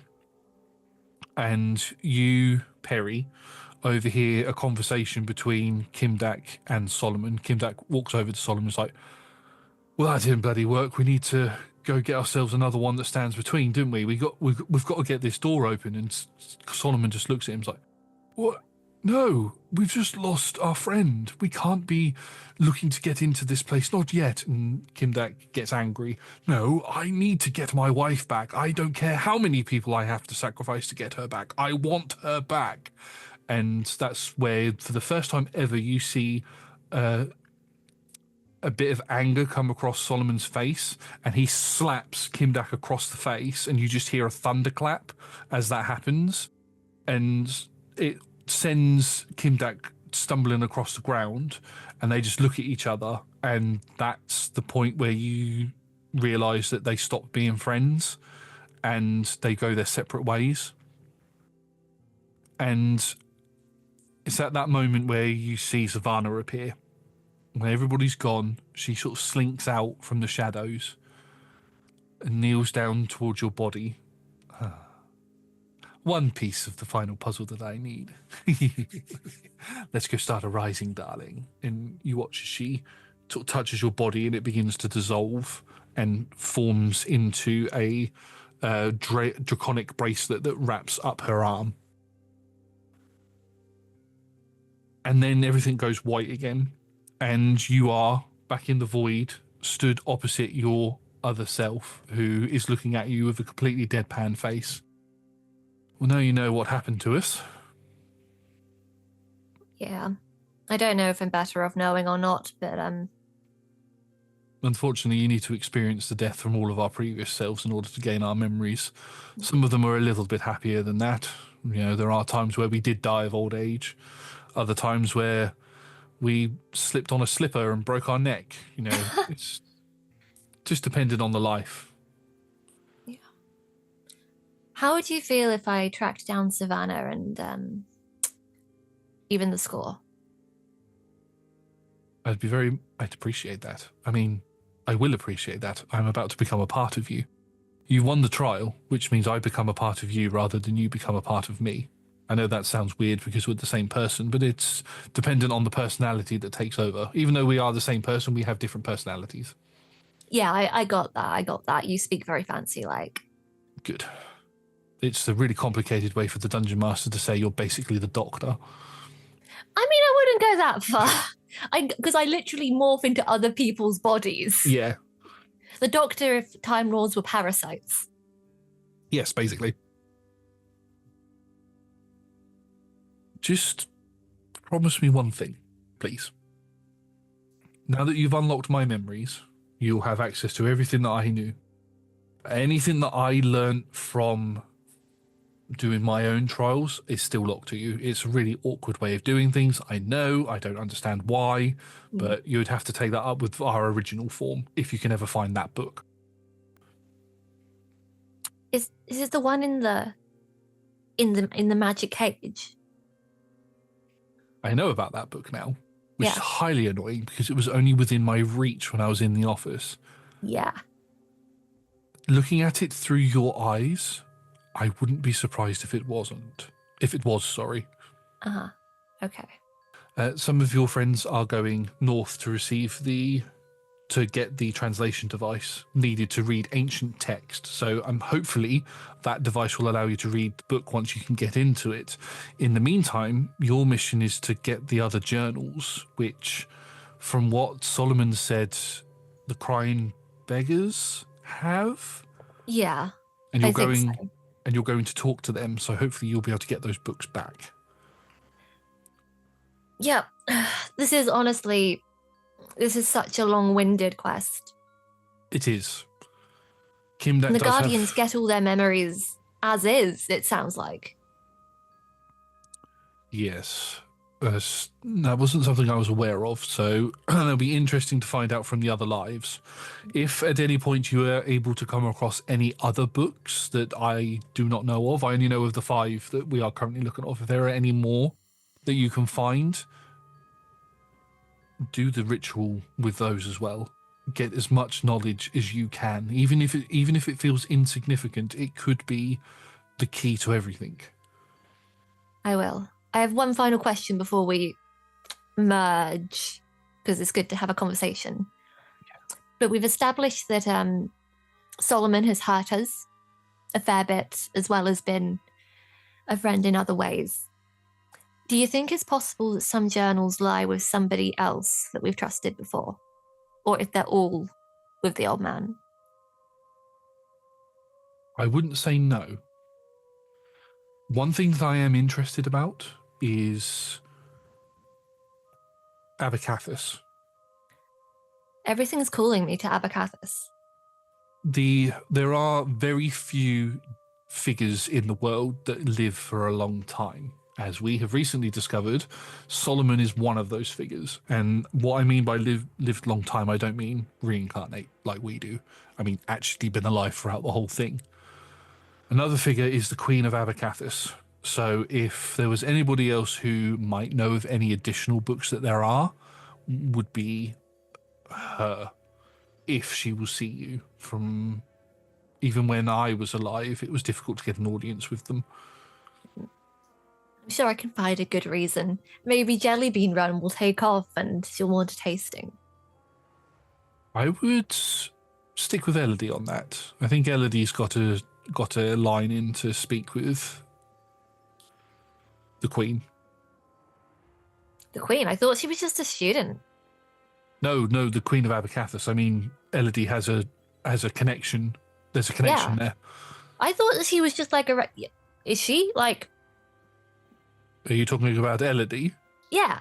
I don't know what Elodie is. Then how do you know that she has a connection to the Queen? I overheard Solomon talking about it. You were there. That's me? I was there? What? Yeah, you were there. You must have been sipping on your rainbow milk. Yeah, I must have been zoned out, thinking about all of this buried trauma. Right. It's time to do the merging now. Unlike your friend, and Gwen sort of floats next to you, I won't be around for you to talk to. I become a part of you. If there's any traits or anything from me that you want to bring over to yourself, please feel free to, but other than that, I will cease to exist. Until you die. Until I die. And then who knows what happens after that now. I don't know what you mean, but okay. Because she can't be in your dreams, so she doesn't know. I already told her about what happened in the dream. Oh, yes, you did, didn't you? Yeah. Yeah. Yes. Don't die then. I'll try, but I've recently learned that science is about failing. This is not going to end well for us. Right, let's get this over and done with so you can at least stand a chance of surviving. Okay. Come at me. She goes in and sort of gives you a really awkward hug, and as you both sort of hug each other, her form fades out and sort of goes into you, basically, similar to how Gwen does, but once the fusion is done, you don't speak in two different voices at the same time because we're not Dragon Ball, but you feel more whole. And you'll get this rush of memories flood through you that's not only Peri's memories, but you also have Peripatea's memories as well. And for the purposes of this one-on-one and basically unlocking some stuff, you can take on any features that Peripatea had for Peri if you'd like to. You already have proficiency with bows because you've got martial weapons, but you can gain proficiency in Arcana as a skill if you don't already have it. I definitely do not have it because my intelligence is currently -1. But that will be helpful. Okay. I think as the Arcana. I think as the merging takes place, what kind of happens is that there's a little bit of pink scaling around the edges of my face, just kind of like pink and lighter pearlescent with a little bit of purple mixed in there, a little bit reminiscent of the dragon, a little bit. Hmm. And I grow by 1 inch. How tall does that make you now? 5'4". Wait, almost average height. Almost average height. I feel like every merging will give me another inch. Unless one of your previous forms was a dwarf, and then you shrink an inch. Then I will shrink, yeah. Yeah. Those are the rules. We've made them now. Yeah. We've made them, they will happen. Wait, no, I was 5'2" beforehand, so I'm 5'3" now. Yeah. I think that was it. Yes, I think you said 5'2". Yes, you'd be 5'3" now, yeah. So I'm 5'3" now. Awesome. Right. And as you wake up, because we've gone over by quite a bit, so we'll wrap up the session here. But as you wake up, Sister Stacy is there. She welcomes you back. Elodie's been around quite a lot to check in on you, and she's left you a note. Here it is, and she hands you the note. And this is Josh about to try and do his best Elodie impression. Dear Peri, I hope your meditation journey has been a fruitful one. I am writing this in case you do not emerge before we depart on our voyage, though I have spent much of this past week training with our mutual friend at Goggle Springs. When I have had the chance, I have checked in on your progress and kept an eye on your body. I mean this in the least creepy way possible, but I have been keeping watch and noting any physical signs and symptoms that manifest. I list them below, dated and timestamped for your records and research. Perhaps they may be useful to you. I also checked in on Rodney, who is doing much better than, thank goodness, and put in a request when he is feeling up to it to prepare a jelly bean cheesecake for you when you wake up again. Please wake up again. I shall be very cross if you don't. I shall miss you while I'm away. Please take care that you and Lucian do not egg each other on into too much danger. Best Elodie. And then underneath is a list of the symptoms, which I explained before. In the trance, sweaty, purplish tattoos, white of the eyes, floating around with lots of things going around you, sort of thing. Yeah. And I retain, as a mark of a completed trial, a single tattooed purple band of purple. Yeah, definitely. 100%. Yeah, so you've got one band to symbolise that you've completed one trial. Yeah. And a little bit of scaling sort of on the temple bit as well. And I think as Stacy leads you out or helps you out of the temple, you watch as a ship is leaving, and on that ship is Elodie, Hera, and Bram, and you're able to wave to them as our session comes to an end. Thank you very much, everybody, for watching tonight's episode. We have been Roll Together RPG. If you liked what you've seen, you can catch us on Mondays for more D&D content from 6 p.m. UK time. Massive thank you to our sponsors and supporters and to the D20 Club on Patreon. They are fantastic. They are the best. You can join them from as little as one of your local currency per month, or one goat, which must be sent to Tom for various reasons. We're going to go now because we've gone well over time, and I apologise. We will see you next time. Goodbye.